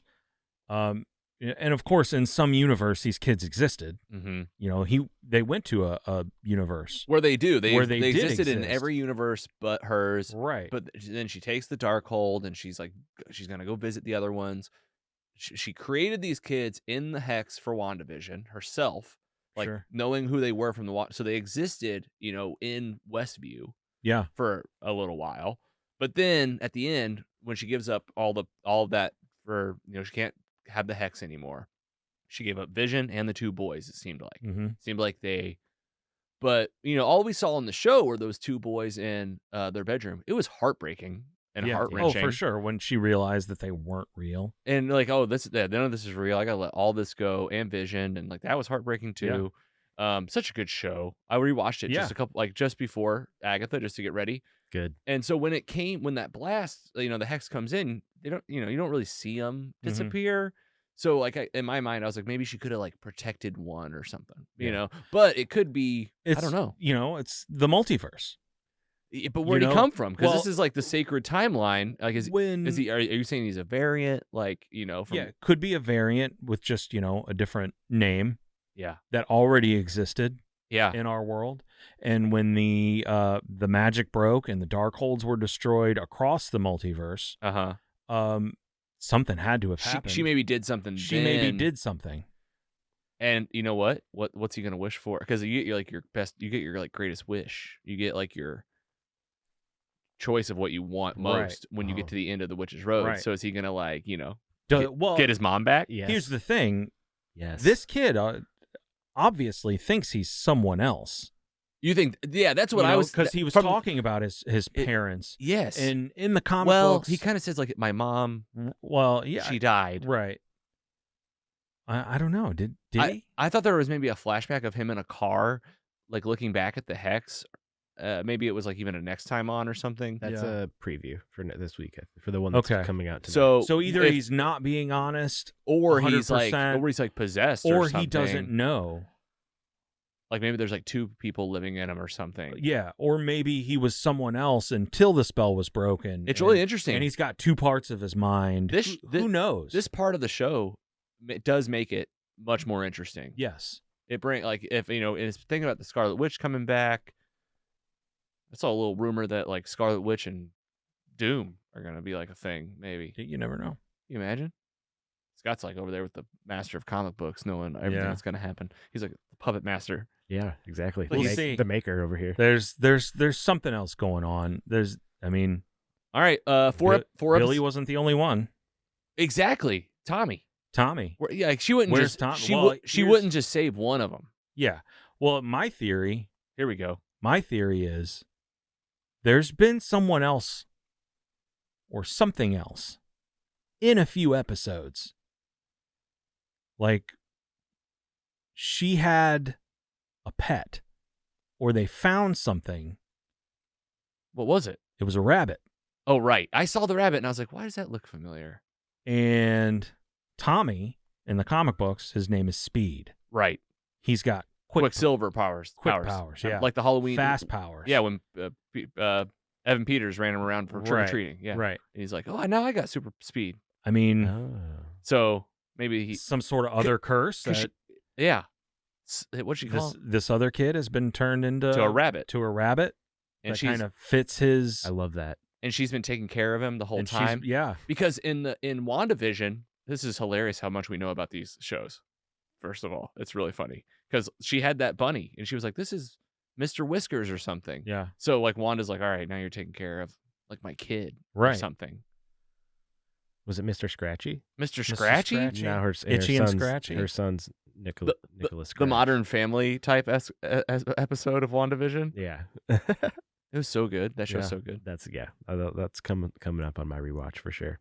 All right. I don't know. Yeah. I guess we'll see Who what knows? happens. Yeah. Well, we got the new episode tonight. New episode tonight with the Wanda stuff. Wanda might be back, and we got Agatha Harkness. Is she gonna get her powers back? Is she good or bad? Is she gonna be like an anti-hero? Yeah. Like this is a cool show because she was like a villain. So Yeah, let's for see, sure. Let's see what happens.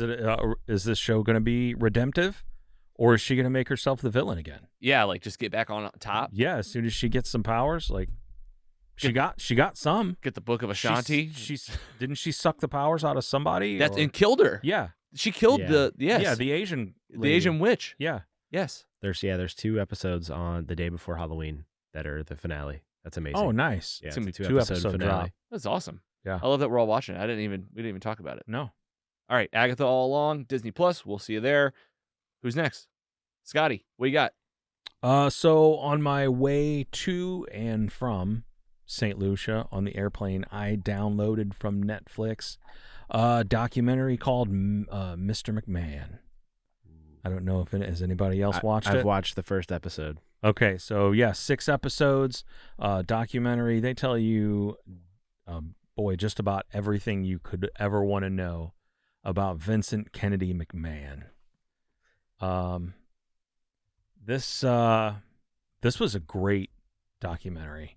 As a wrestling fan, of course, I kind of knew a lot of this, but it does bring out some stuff you might not know. And I will say they did a good job of making Vince McMahon look like the villain that you think he might be.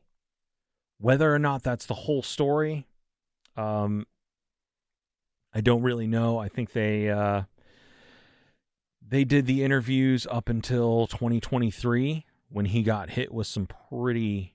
It might even been 2022 when he got hit with some really, really heavy damning accusations. All right, and then just for context for those that are like me, this is like the head of wrestling.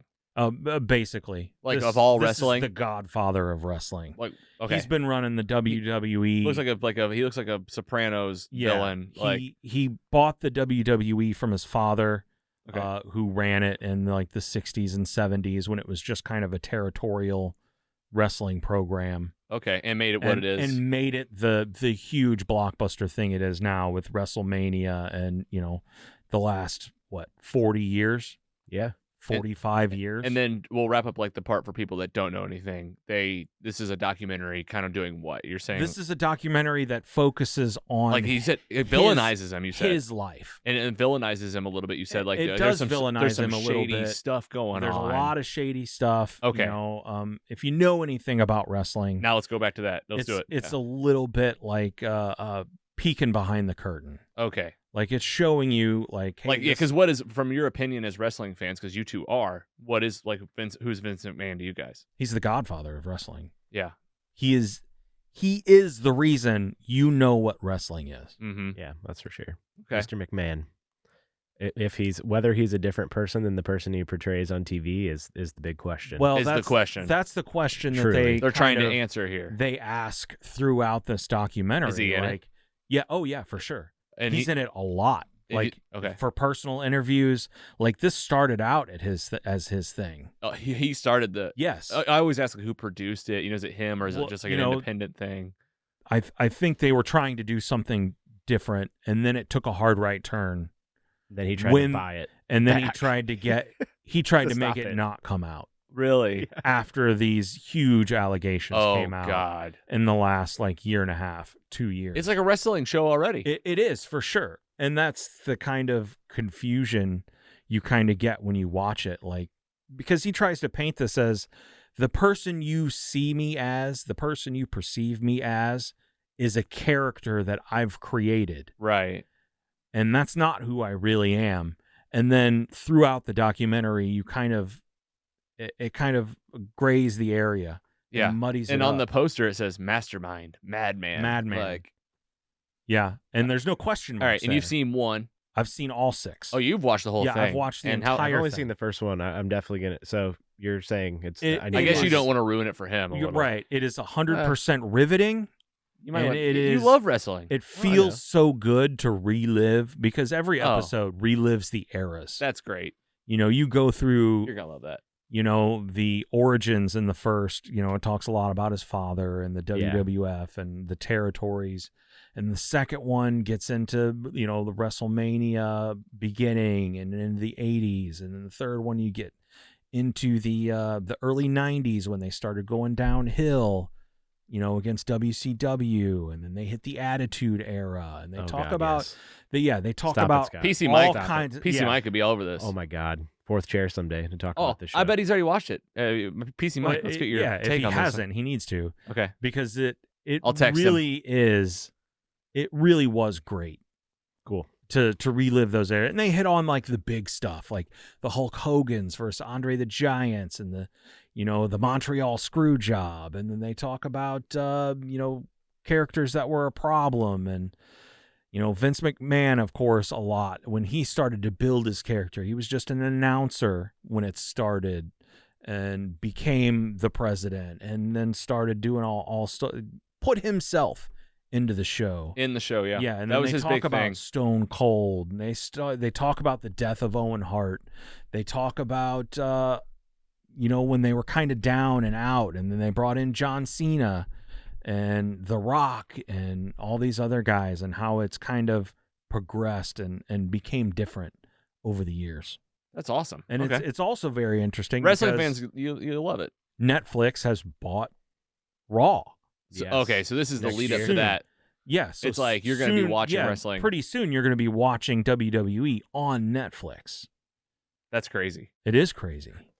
All right, so there's a documentary for you. Go watch it. It was great. I can't wait. For me personally, I'm at like a 3.9 Oh wow! Out of 4.0, nice nice score. Not only because of being a wrestling fan, but the quality of the documentary. They had a lot of interviews, a lot of superstars that they talked to. Some you can tell obviously didn't want to say everything because they still work there. Oh yeah, that'd be. And they it's a still little awkward. have, and these interviews they pulled from like 2020, 2021, 2022. They're bringing in these people multiple times and talking to them and bringing up more and more stuff. And yeah, highly recommend, even if you're not a wrestling fan. I would say yeah. That's what it is it is. just You a get good documentary. good documentary. Yeah. Yeah. Okay. Yeah. If the allegations are true, like I feel like it's Well, serendipitous timing that this for sure. documentary started and came out. Maybe I can come over to your house and watch it with you, like I did for the Snyder Cut, Let's go. and spend 4.5 hours at your house. It's I'm in. Just like a Every whole- time we could throw it up. It's a whole Every day. episode is an hour long, so you're in for 6. That was Yeah. without pee and snack breaks, and we had a lot.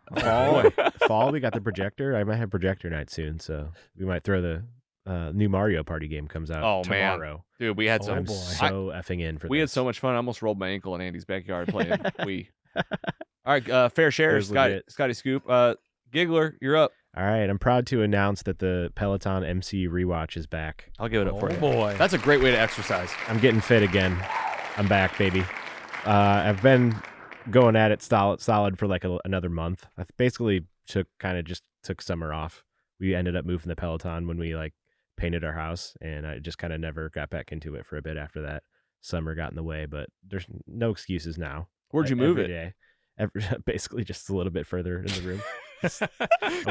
Can't do it. We moved it. Can't, yeah. I mean, it's heavy as fuck, but honestly, so am I. So that's what I'm working on. That's what you're working on. Okay, you look great. Yeah, thank you. 18 movies down. I gave you a look up and down. Did you see that? Yeah. I was like, you know what? Dang, you do. dang. You look good. Yeah, 18 movies down, 16 to go. Which one It's you on? been like 80 workouts. Today I finished Black Panther and started Infinity War, so Oh my it's God. about to get real good. I'm so jealous. of Like that. I've been mostly just doing like 30 minutes minimum each day. I usually take just Sundays off, and some days I'm like, I can't stop. I got to get a little bit further. So that's how I know it's going well. So Yeah, and if Nice. you're like watching a movie, you're like Infinity War, you're like, I got to make it to when Thor brings the axe down. I can't stop in the middle, of a scene. Like I got to make it to the end of this scene. You're in Keep an going. game. He's Yeah. like, I am in never, and you're like, I'm Yeah. gonna stop. yeah, pause.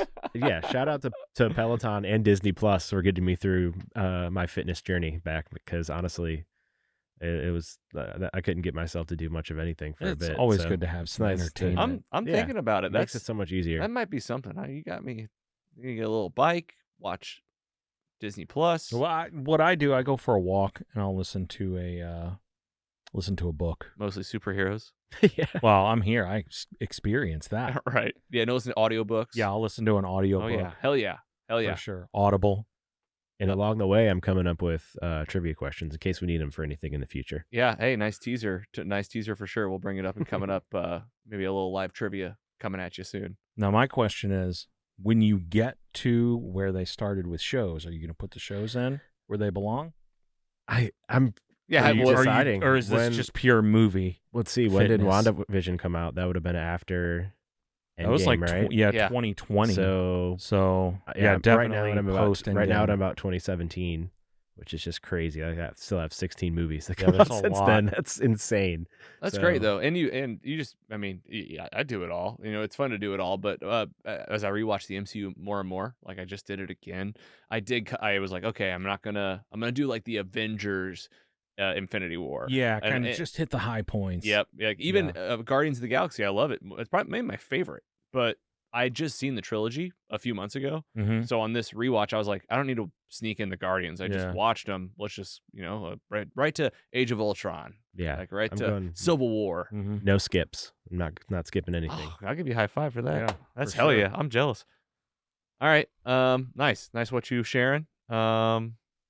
Next up, HBO Max DC show swinging right now. The Penguin, Colin Farrell, body makeup. He looks insane. The mom from How I Met Your Mother is the best DC villain out of nowhere, playing what's her name on Sophia Sophia Falcone. Falcone.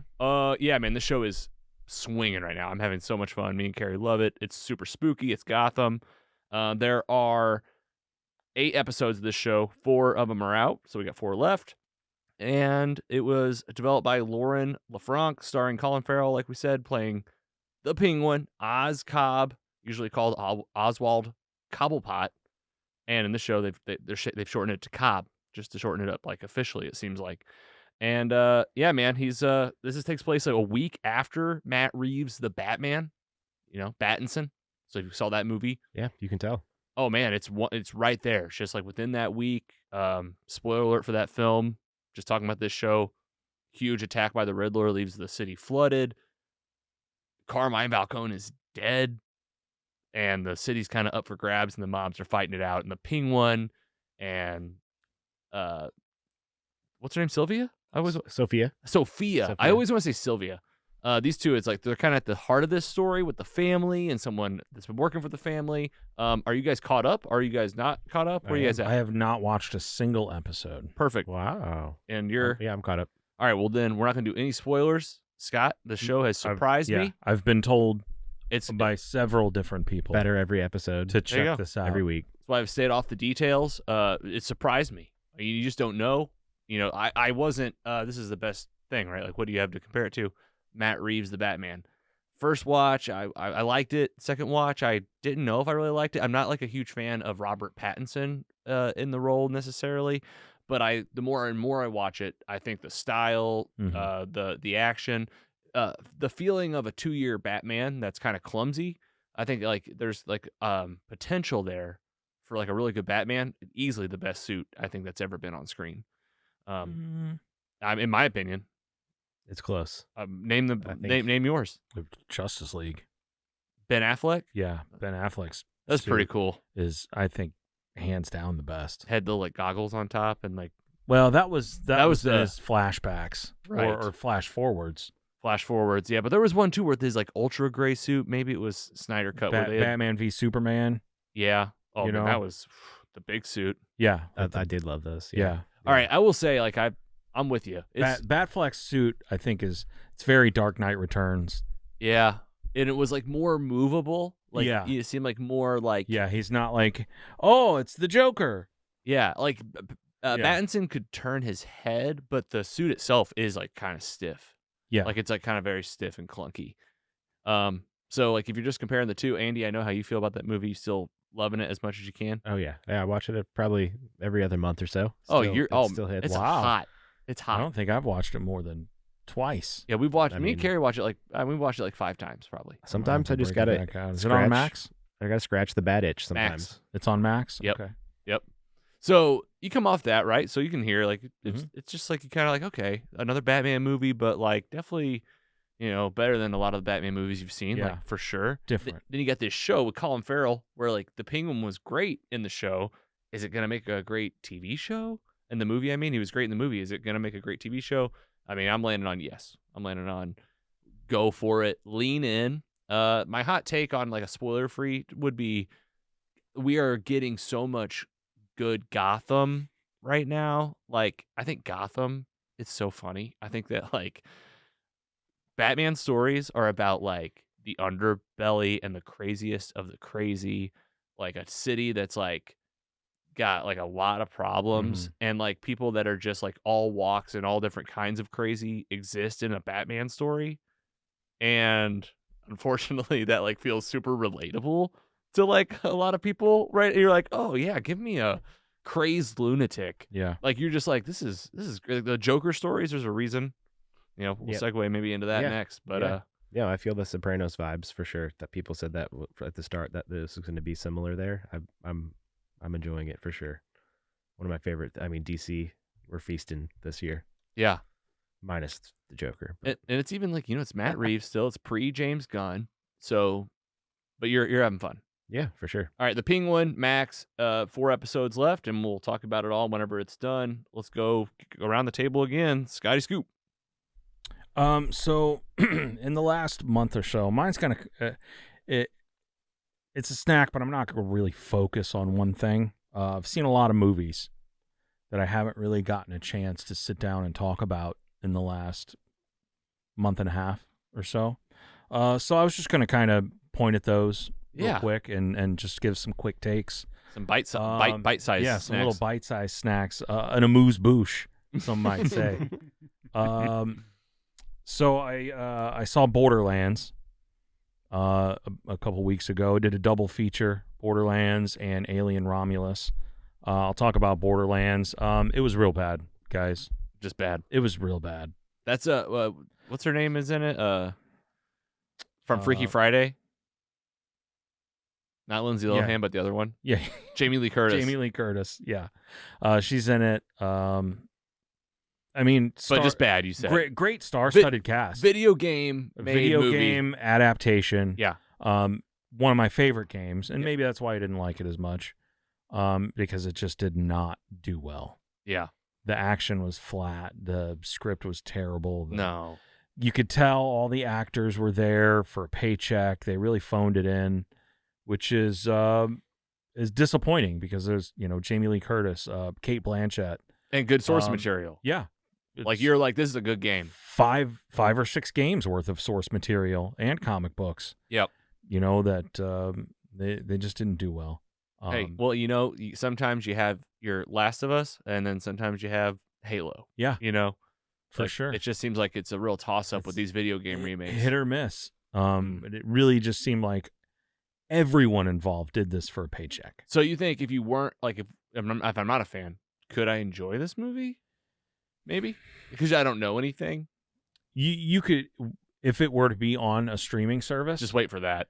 Yeah. Don't pay for this. Yes, do not pay if you're not money for this. Fan or not, don't pay for it. Yeah, don't pay for this in any way, shape, or form. All right. This is on par with Madam Web. Oh, geez. Is there something there that you might be entertained by? Yeah. Yes. Madam Web episode of Mostly Superheroes is one of my favorites. Yes. I go back to that one. That was pretty fun talking about it. Okay, all right. You're doing bite-sized stuff. So what's your rating? 2. Yeah. Out of 4.0, guys. That's not dude. very good. That's half. That's about as bad as it gets. Now the second part of my double feature, Alien Romulus. Okay. Amazing. What theater were you at twice in a day? Wildwood. AMC? No, it is a B&B. Okay. For just a mile from my house. Alien, but I never go there. Alien Romulus. Alien Romulus. This could be Alien 2.5. They've done it. Like they put you right back in. You really felt that vibe.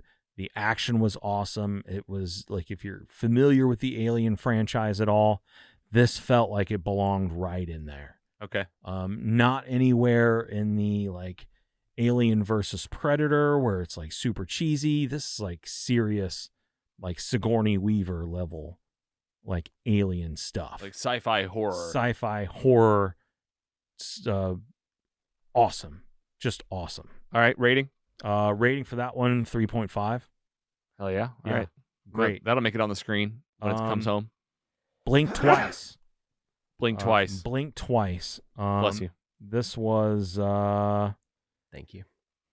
Who was Gambit again? Channing Tatum. Channing Tatum. I saw this also. Oh, you did? Mm-hmm. So when I went to the early screening of this, it was like 2 weeks before the movie came out. Oh yeah, okay, I remember seeing this. And there was no, I'm not seeing the movie, but I saw the trailer for this. like, you did not really know what to expect here. Horror, like psychological thriller. Well, that's the thing. Like, before seeing this, you did not know what you were going into. Is it better to not know? And it is 100% better to not know. Yep. Okay, just rate it then.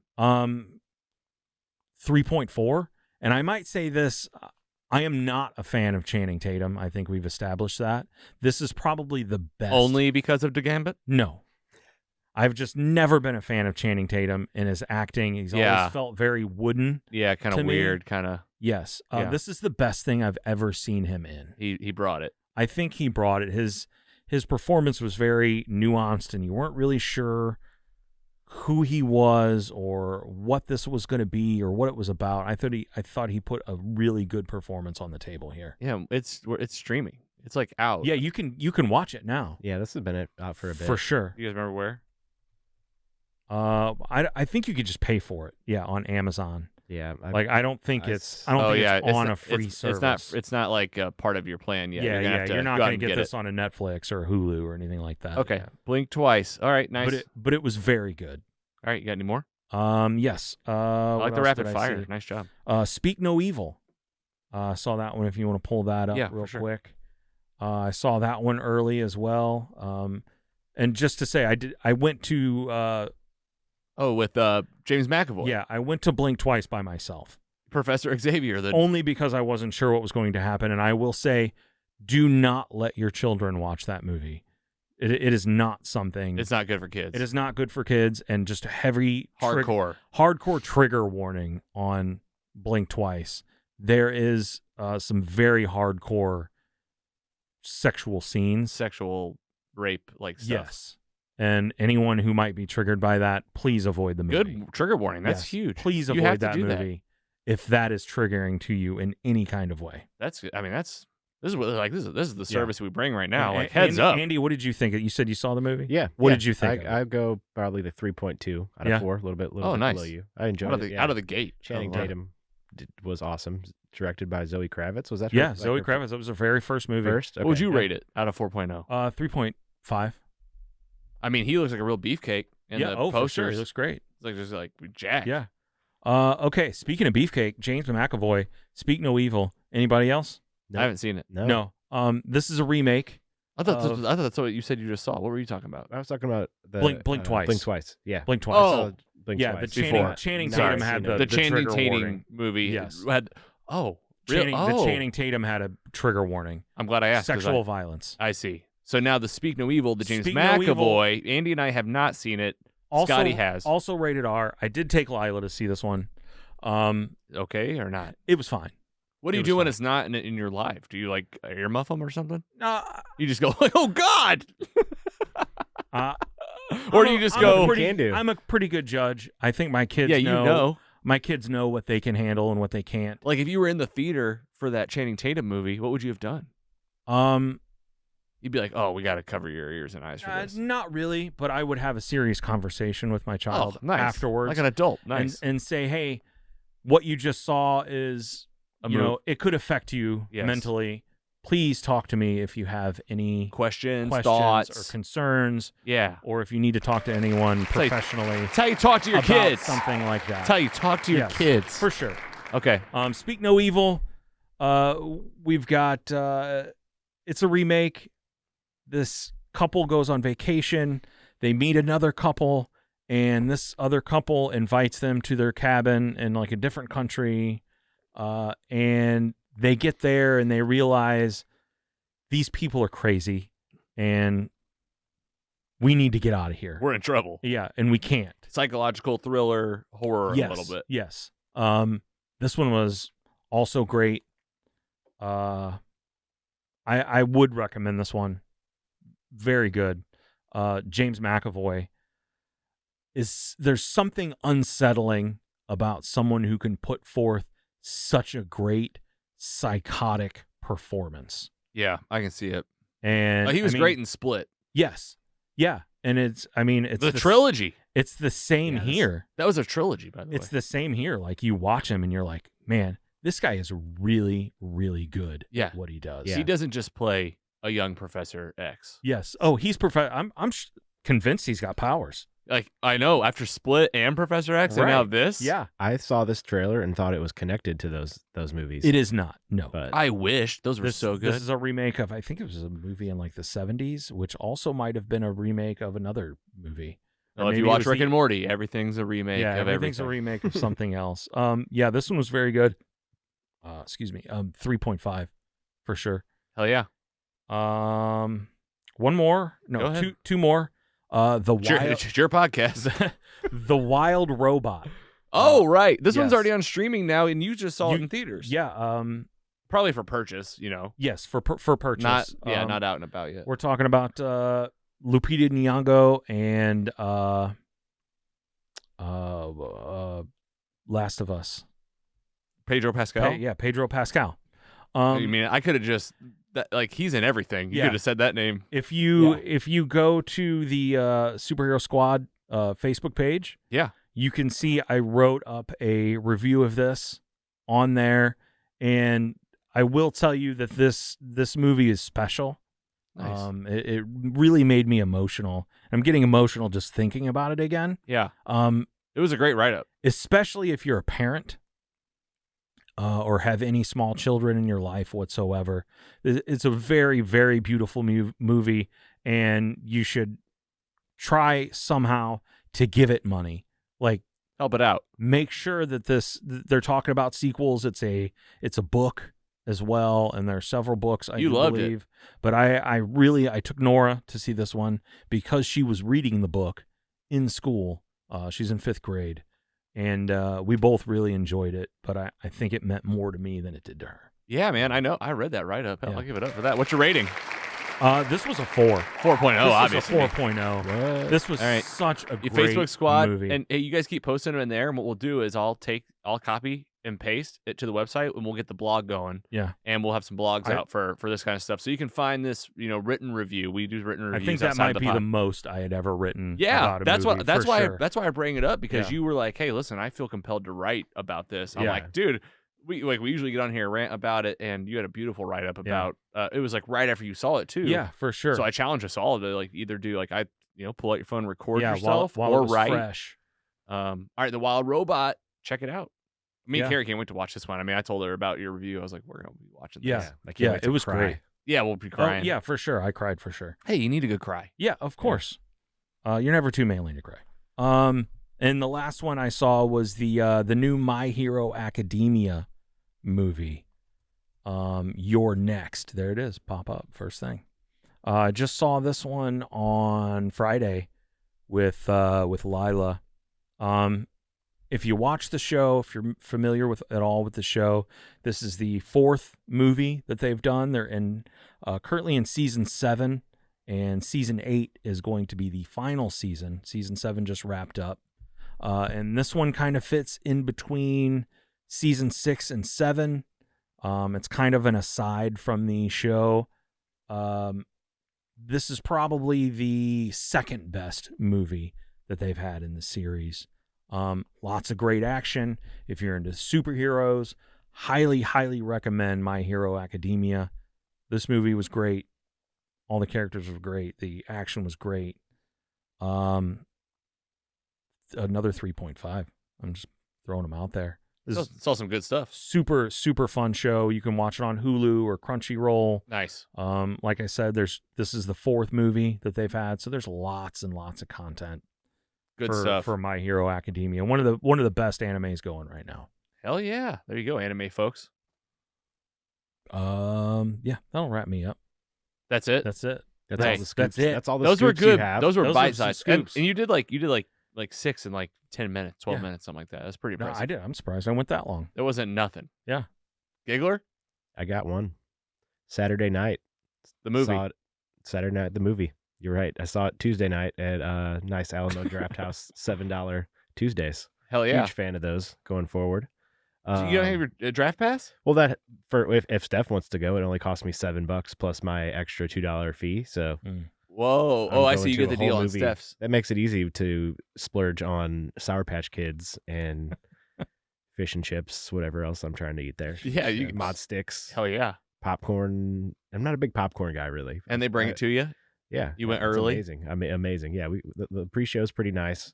Most movies, like if you're seeing Most like of a lower level movie that like isn't have like a big theater backing, like it's gonna be like random YouTube videos related to whatever that movie is. They but got to have it- nonsense. That's what it feels like. But some of the bigger movies have really good pre-shows that I'll actually go there for. But It's anyway, Saturday Night Live. anyways, yeah, With Saturday night. Fred Armisen. Exactly. That's honestly that guy's voice was in the movie. It was in the Just a movie? yeah, And- it's a look of the 90 minutes before the first The episode first. aired in 1975. the first one. Actually aired like this week in 1975. Really cool. I'm a huge SNL fan, but I don't really know a lot about the old episodes. And my biggest like gripe about the movie, and I think I need to probably just read more about the history of the show, is I felt like there was a lot of things I was missing, like there were maybe like Easter eggs or something like that I just wasn't aware because I don't know a lot about the original cast. But honestly, you do learn some stuff along the way. It's absolute chaos, the whole movie. It's pretty stressful as well because you're mostly seeing it from Lorne Michaels' point of view. Just everything that happens in that last 90 minutes, they're basically just a cast of misfits that were thrown together kind of out of nowhere, and we see what it is today. And now it just looks like you could every episode seems pretty seamless. Usually stuff doesn't go wrong. Like there's a lot that goes into it, and you can really see that in these characters. There's so many, like Dan Aykroyd. Obviously they're people that are playing these. Like I'm not huge actors, but my favorite was the actor that played Chevy Chase, Corey Michael Smith. You might recognize him as the Riddler from Gotham. Nice. Honestly, amazing. Like he was hilarious. Chevy Chase is my favorite out of one of those guys. Anyways, John Belushi's character, ridiculous. One of my favorite parts. But honestly, Nicholas Braun, you might know him as Greg the Egg from Succession. Yeah. Played two different characters that I'm not even going to say who it is. Just wait and see the movie and Two different characters. Oh, that's crazy. and you will really enjoy like what they did there. It's so good. And the guy that played Winston in New Girl, Yeah.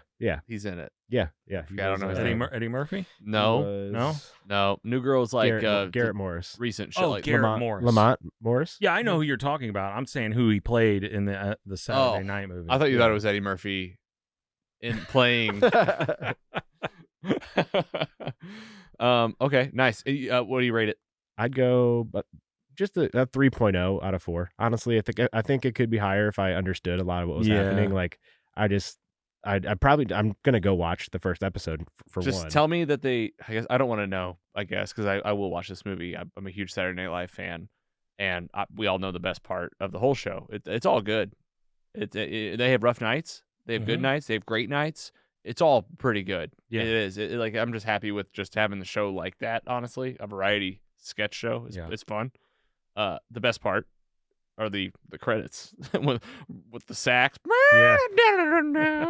And like at the end, like that's like Thanks everybody for coming out. I want to thank the cast. and they're all hugging. Bon and Jovi Bon was Jovi here. was Yeah. here, and Keenan's been there for so long, and like I kind of watch like the cast members talk to each other and kind of like figure out like is someone being like kind of fake right now, or Yeah. like a lot of people. How are they sectioned off? Are there cliques within the cast? And you kind of wonder like if the host is John Hamm and he's talking to Keenan and they're like laughing and cutting up. Right. You're like, are they kind of friends, or they're or just is kind of this everybody's just right just now? kind of Yes, standing there yes. and they're like, "Oh my god, I can't believe they let this idiot host our show." And maybe most of them are just talking about this right now. Yeah. They're like, this is the moment where we all just kind of like talk to each other. Yeah. Yeah. So was there kind of maybe a payoff to that? Maybe. I'm not gonna say. I love it. Thank you. All right, Okay. Saturday night. It's in theaters. See for yourself. See for yourself. All right, my turn. I saw one in theaters. Also at the Alamo Drafthouse. Joker, Folie, Deux. I do. You have the best choices because these are all ones that I've seen today. And have you seen it, Scott?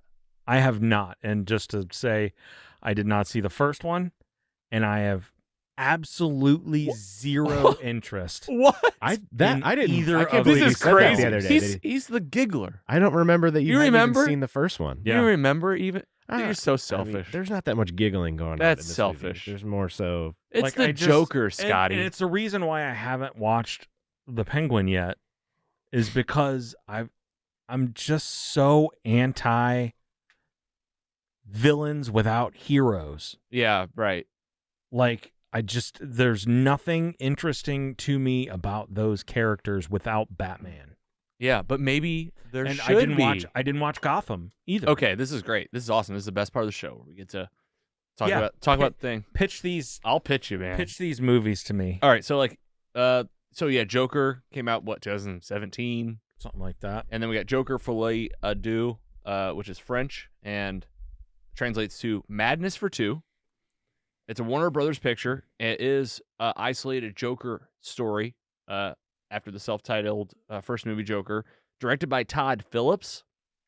And I gotta say, like, the movie is not Joker 2 is not doing great right now in terms of ratings and budget. It's not doing great. Very, very poorly. So here's my take on the movie, without getting into any details, because I think maybe you watch these sometime by the time I'm done here. Mhm. So I've always been under the understanding from Todd Phillips, and when I watched the first one, that this is a Joker story, but maybe not the Joker story, which has always been like the contradiction in itself, where you're like, well, why do I even care? You're almost making it like I'll care less. And that is definitely, I would say, for both movies, that is just, I want to know what you think too, Andy, being a big Batman fan. I do think that's pretty true. Like, it's not, I don't want to give any spoilers about the movie, but for someone that, like, you're over there saying, like, you'll never watch it, I'm like, I'm not saying I never watched it. I'm saying all right. There's been nothing that's interested me in these movies at all because I know Batman's not involved. And I don't want to spoil it. And I know Batman probably won't be involved. All right, so there's a little Batman nod in the first one. Okay. For sure.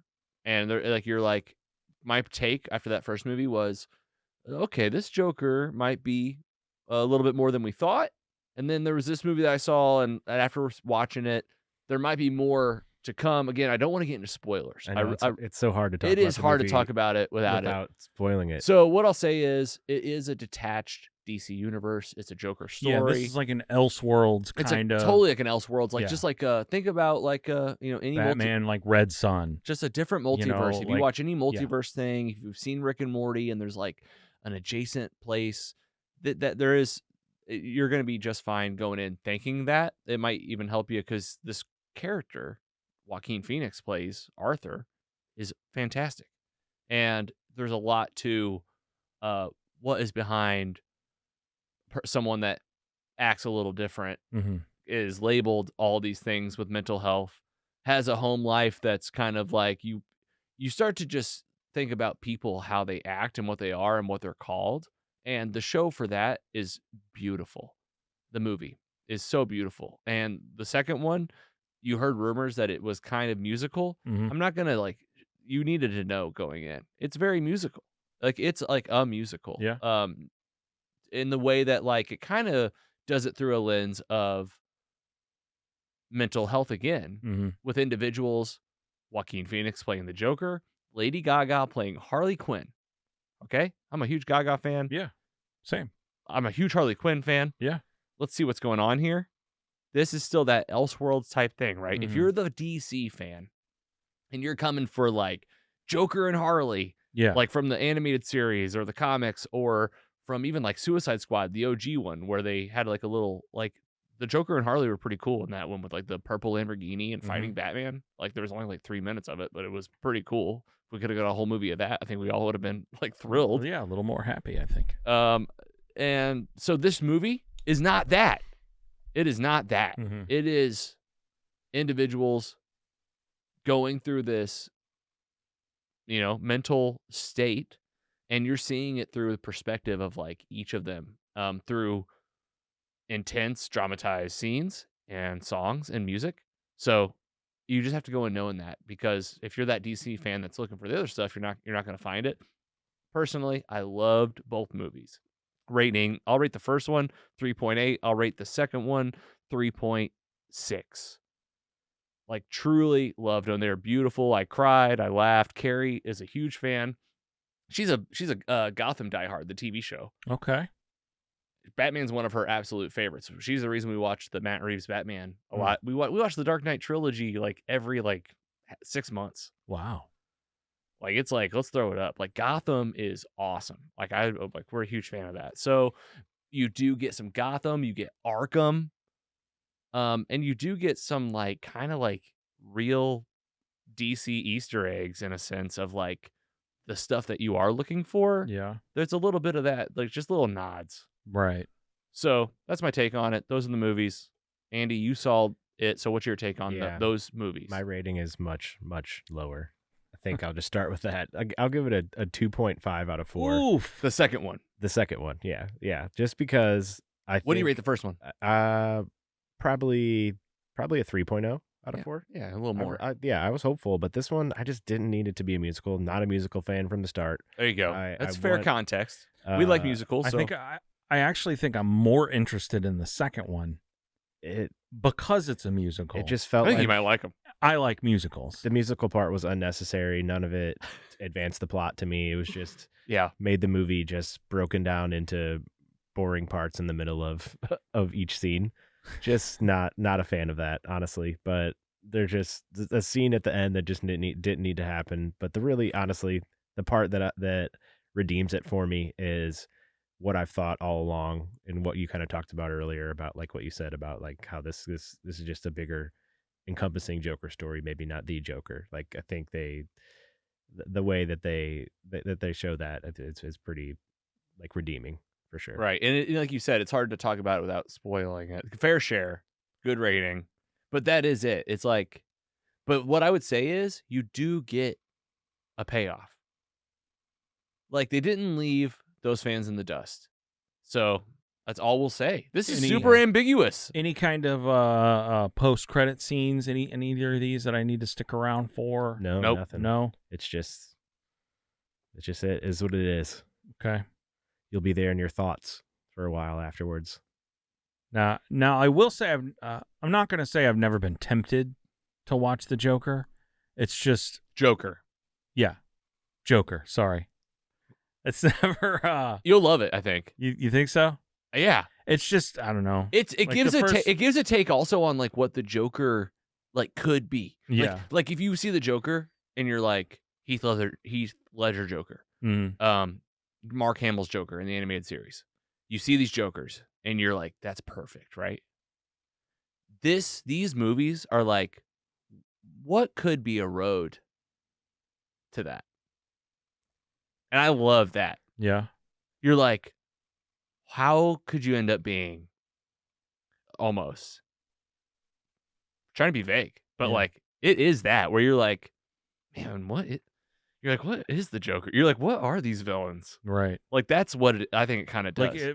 I will say from an outside perspective, it seems like something that's more grounded and more real world Yeah. than Totally. superhero, Yes. And, absolutely. over the top, guys jumping from rooftops and swinging on, throwing batarangs and, $1 billion crime fighter.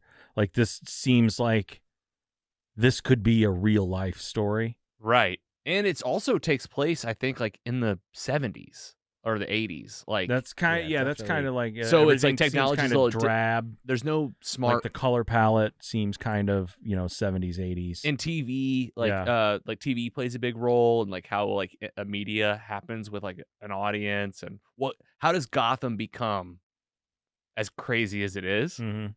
That's what's going on in these movies. Okay. So All right. I'm glad we had to talk Yeah, about it. I was yeah. so excited to talk about I this. don't want to take away from the acting performances either. Honestly, that's Yes, totally. That carries Can't the just movie even if you don't like the 100% movie, as right? well. Like Like- Joaquin and Gaga. Joaquin especially is just a freak. yeah, you're just like, wow, damn, he is so good. Yeah. It gives you chills. Hmm. You're just like, okay. When he embraces the Joker character, you can tell. Okay. Well, if I had to rate my interest, Yeah, how likely on a 4.0 scale are you to see it now? definitely higher than I was. I'd say Yeah. before I was at a 2, Hey, and I think I'm up to maybe a 2.7 if right this now. if this podcast is nothing else, is defending your fandom to someone's face. Yeah. And that's fun. So, original Joker, is it on Max? Yes. Okay. It is. Well, I mean that's a plus. Yeah, and the way it's going in the box office. So, It is not well. $200 million budget. Oh no, I'm sorry, I got these mixed up. No, that's right. $200 million budget. Box office is only 165 so far, and it's been I'm actually surprised it's that high. almost 2 weeks, I guess. No, no, a the week. worldwide box office, right? That's I a think good question. domestically it was really bad.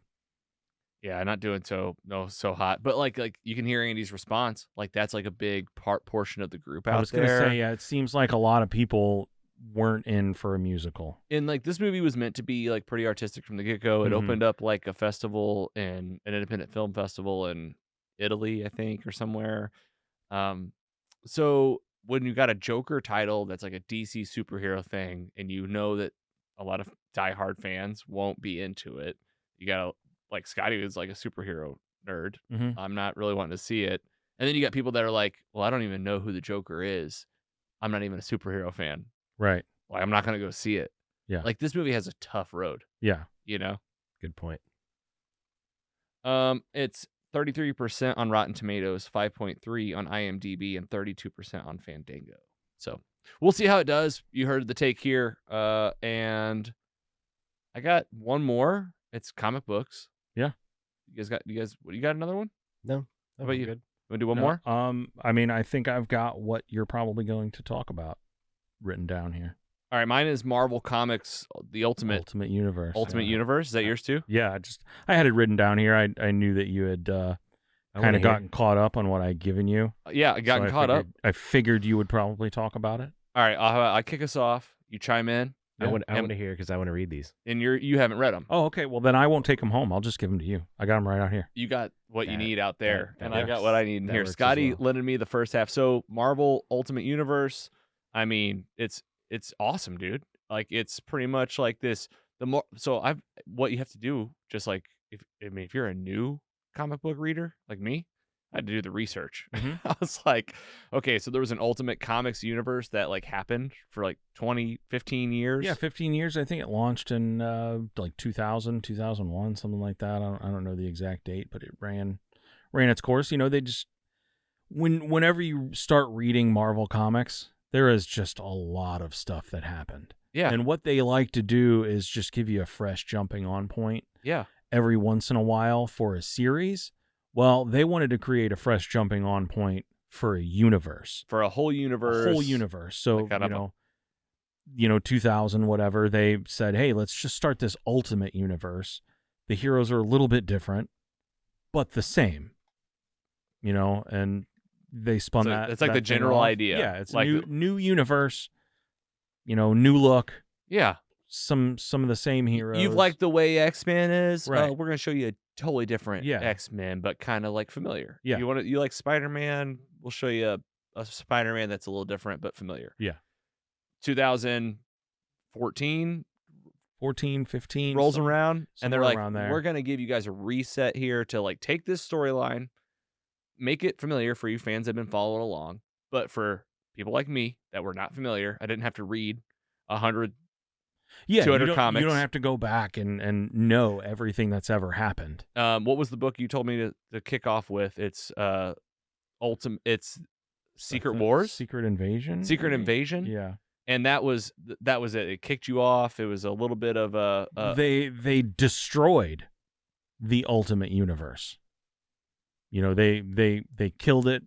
Something that's going to happen in the MCU right now, a thing called incursions, where different universes kind of collide and combine almost, kind of happened. Yes, and I have this awesome article that we'll have linked up in the episode. Comic Book Herald gives you the reading order for this Ultimate Comics universe. Mm-hmm. And this is what got me in was when, I started seeing in 2024 that they were coming out with the Ultimate Invasion 1 through 4 with like this big epic storyline of those two worlds colliding. You get introduced to the villain, the Maker, an evil version of Reed Richards, Mr. Fantastic. And basically this reset happens of a world built with all of the heroes you've ever known in the Marvel Universe not getting their origin story. Most of them, yeah. And being some of them prevented from getting their powers. Some of them are captured. Some of them are controlled. He creates this perfect world that he's like, after everything he went through, he's landing on like, I'm just gonna make my own new world. Yeah. Where these villains like, and no one knows. Yeah, these heroes don't exist to stop me. Yes. And from that, then you read Ultimate Universe that came out in 2023. And this kicks off kind of the overarching storyline of what's going on in the big world, the Maker's big plan, a big battle that ensues where it kind of shows the Maker in charge over this world, and an attack happens from you're just dropped in, which is, this is my favorite. Yeah. It's like, okay, a big attack comes in from an army of multiple Captain Americas, multiple Ant-Mans, multiple Wasp, multiple Thors, like dozens and dozens of like each of them. And you're like, how in the world is this happening? What is happening? And it's like the future fighting back against what he's doing in this timeline. And out of that came spin-off comics, Ultimate Spider-Man, a Peter Parker that doesn't get bit by the spider because the Maker swats the spider away. Yeah. He's a 35-year-old guy with a wife, Mary Jane, and 2 kids. 2 kids, yeah. I know this one. Doesn't know anything about being Spider-Man. Oh my God. And it's just, these comics are so fun, and it's taking place, and just to get into a little bit of spoilers, just to set you up, like, how does this guy get dropped into this war with the Maker? Like, a Tony Stark hologram shows up to him and says, like, you were supposed to be bit by this spider. Here it is, and here's a perfect suit. Yeah. A perfect suit. Like a smart spider suit. Yeah. And he can make it look however he wants, and he has to decide, like, will I take this life? Ultimate Spider-Man. Oh, okay. Ultimate Black Panther. Dude, this is so epic. King T'Challa in the seat, like running a Wakanda in this new evil world. And how's Wakanda's like still kind of secret, it seems like. Yeah. But he's fighting off against a Moon Knight. Yeah. And Khonshu and Ra. Khonshu and Ra, like, it's like you're seeing what a Moon Knight would look like under like an evil group, and the evil group is working for the Maker. And there's a big story of the, it's like these spinoffs that come is the other one is Ultimate X-Men. Yes. And my gosh, you talk about a real detour from the X-Men, Oh, for sure. It's like not at all. It's night and day. It's not even the same art style. It's done by an artist. Her name is Peach Momoko. And it's more like art than it is like, it's not traditional comic book art. No, and it's not, and the X-Men, like, don't become looking for Cyclops. Yeah, you're not looking for any of the names It's more about, you're not like, looking for Wolverine. It's kind of like early days X-Men, early days like heroes, like heroes discovering they have powers and like they're mutant, focused a little bit. Yeah. There is a mutant that shows up in Black Panther, the Ultimate Black Panther. Yeah. I mean, my gosh. Yeah, it's freaking cool. And all these stories are happening one issue to the next. And this Comic Book Herald dropped the whole reading order, which is like the one I landed on after many Reddit posts, after looking at comicbook.com. Like, there was some good stuff out there. We'll have the link to this Comic Book Herald. And basically all these side stories are taking place alongside the Ultimates. The Ultimates, yeah.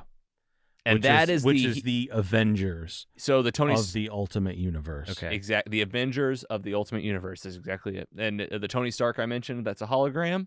He's the guy that like sent Peter Parker this message of like, here's the spider, here's the suit. He sent it 6 months into the future. Yeah. So the Ultimates is kind of happening before all that and alongside all that, and building up to a storyline that's kind of going to be, will these heroes find themselves and beat the Maker? More to come and to find out. And man, I am in. I read like 20 something comic books, texted you guys when I got back from my honeymoon because I read them on the flight out and flight back. And you just brought another stack for me today. So I'm doing your books in tandem with the Marvel Unlimited app, because it has been fun reading on there too. Just like having what I need. But Scotty, you got definitely most of these. You've been picking them up on your Wednesday pulls. I've got every Ultimate all the way up till Spider-Man number 10 that came out today. And I'm obviously loving it. I get every Ultimate title. And it's like you mentioned it when we were talking earlier. It's like a countdown. The storyline's happening to like these big moments. All these books are happening concurrently. to each other. You need to read them in order. And you do need to read them in order, because you'll read them and it'll say, the Maker returns in 15 months. The Maker returns in 13 months. This is July. This is, and then you'll open the Ultimate X-Men and it says this is happening in July. Mm-hmm. I really like the little breakdown that it gives you at the beginning of the book. Always. It sets up the stage every time. It's like the credits, beginning credits. It tells you who's in the book, who they are, picture of their face, and then at the their end, name. it says, here's what's up next, and it'll show you the next 4 comics. It'll be like, here's the next one in this series, and here's the other 2 you need to read. Yeah, November, Ultimate X-Men, number 8. Ultimates, number 6. And this is written by Denise Camp, illustrated by Juan Frigeri. Introduces a new team of heroes in the Ultimate Universe. So yeah, man, Comic Book Herald, thanks for the help. Scotty, thanks for the comics. You're reading, Andy, Spider-Man, Ultimate Spider-Man. Yeah, I'm only through like 5 right now. I missed like my pulls during summer and never had to wait on one of them on a back order. So I need to get up to Apotheosis, get a couple. Hell yeah.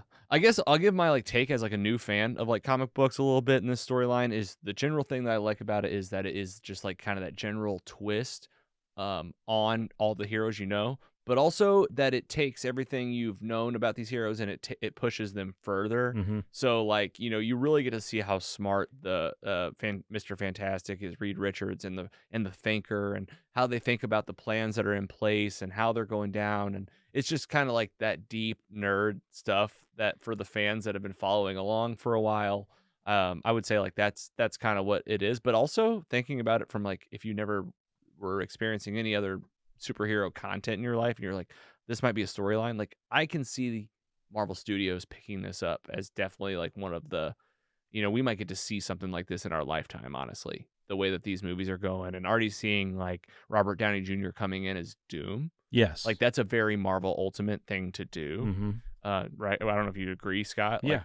Bringing that character in in a different way. In a different light. Yes. Yes. You see the character as, oh, I know this guy. Maybe I don't know this guy. Yes. Even with these stories, the Secret Invasion or Secret War, the Doom in that. Yes. And then you get a different Doom in this Ultimate story, Yes. and it's those are different Dooms. Right. It already starts to paint this picture of it kind of backs up that Tony, that Robert Downey Jr. could step in, Mm-hmm. that you could have this Tony Stark variant or something. Who knows? Yeah. So I don't know. That's worlds colliding right there. Doomsday, the movie and this comic book. That's what my brain's doing. So I'm in. Yeah. I'm having fun. For sure. I can't wait to read these.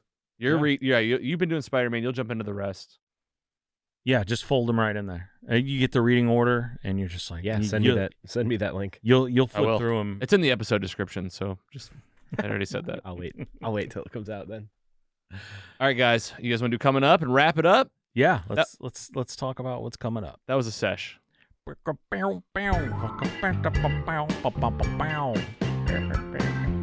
Gonna rattle these off, man. Lots happening on the show. Coming up, Sam the Dungeon Master on the show before his City Winery Dungeons and Dragons brunch. He'll be on next week. Get ready for that episode.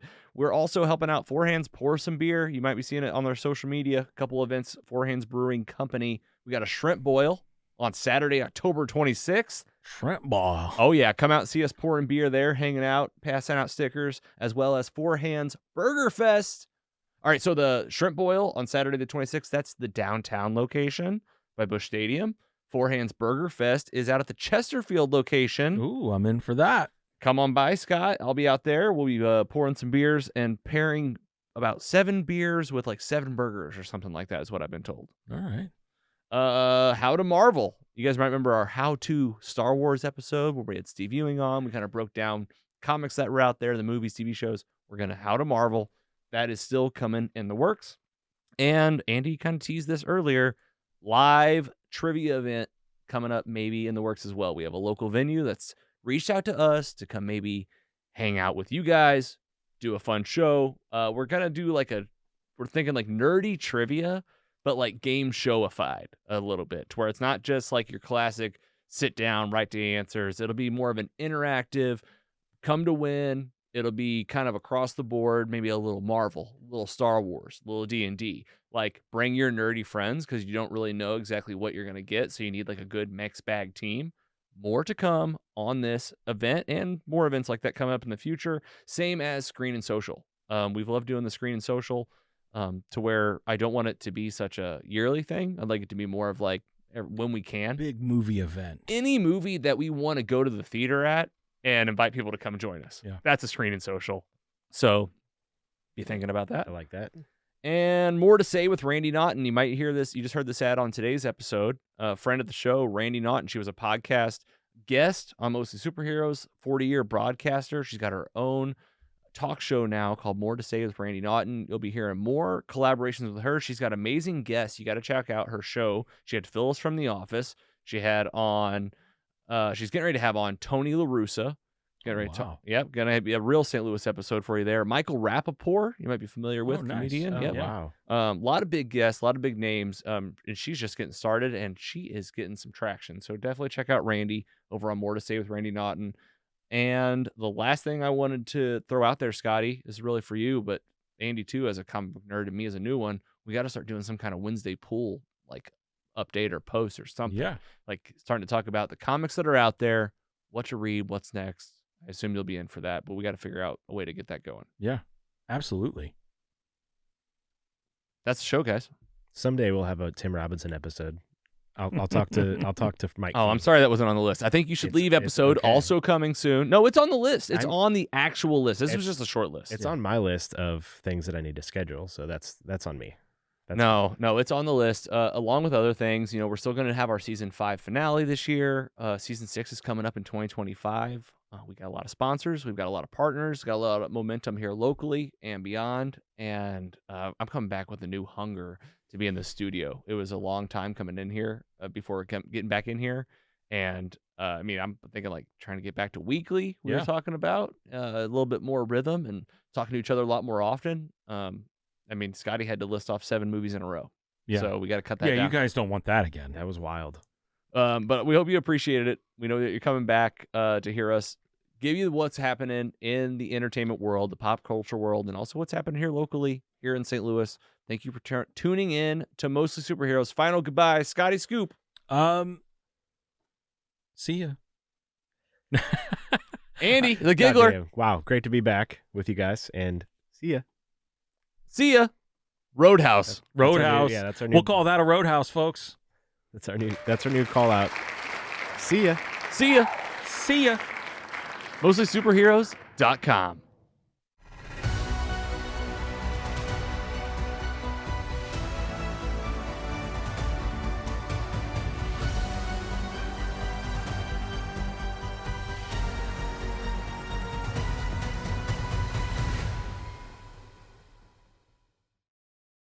Mostly Superheroes is proud to be funded in part by our sponsors. Mostly Superheroes is funded in part by paying patrons who receive early, ad-free, and exclusive episodes. Subscribe at mostlysuperheroes.com/support. Thank you for supporting your favorite independent podcast. Mostly Superheroes is an independent podcast owned and operated by Kerrigan Ventures in St. Louis, Missouri. Hosted by Logan Janis, Andy Hunn, and Scott Swearingen. Brand and creative by Carrie Clark Design. Music by Audionautics. Learn more at audionautics.com. Find more at mostlysuperheroes.com.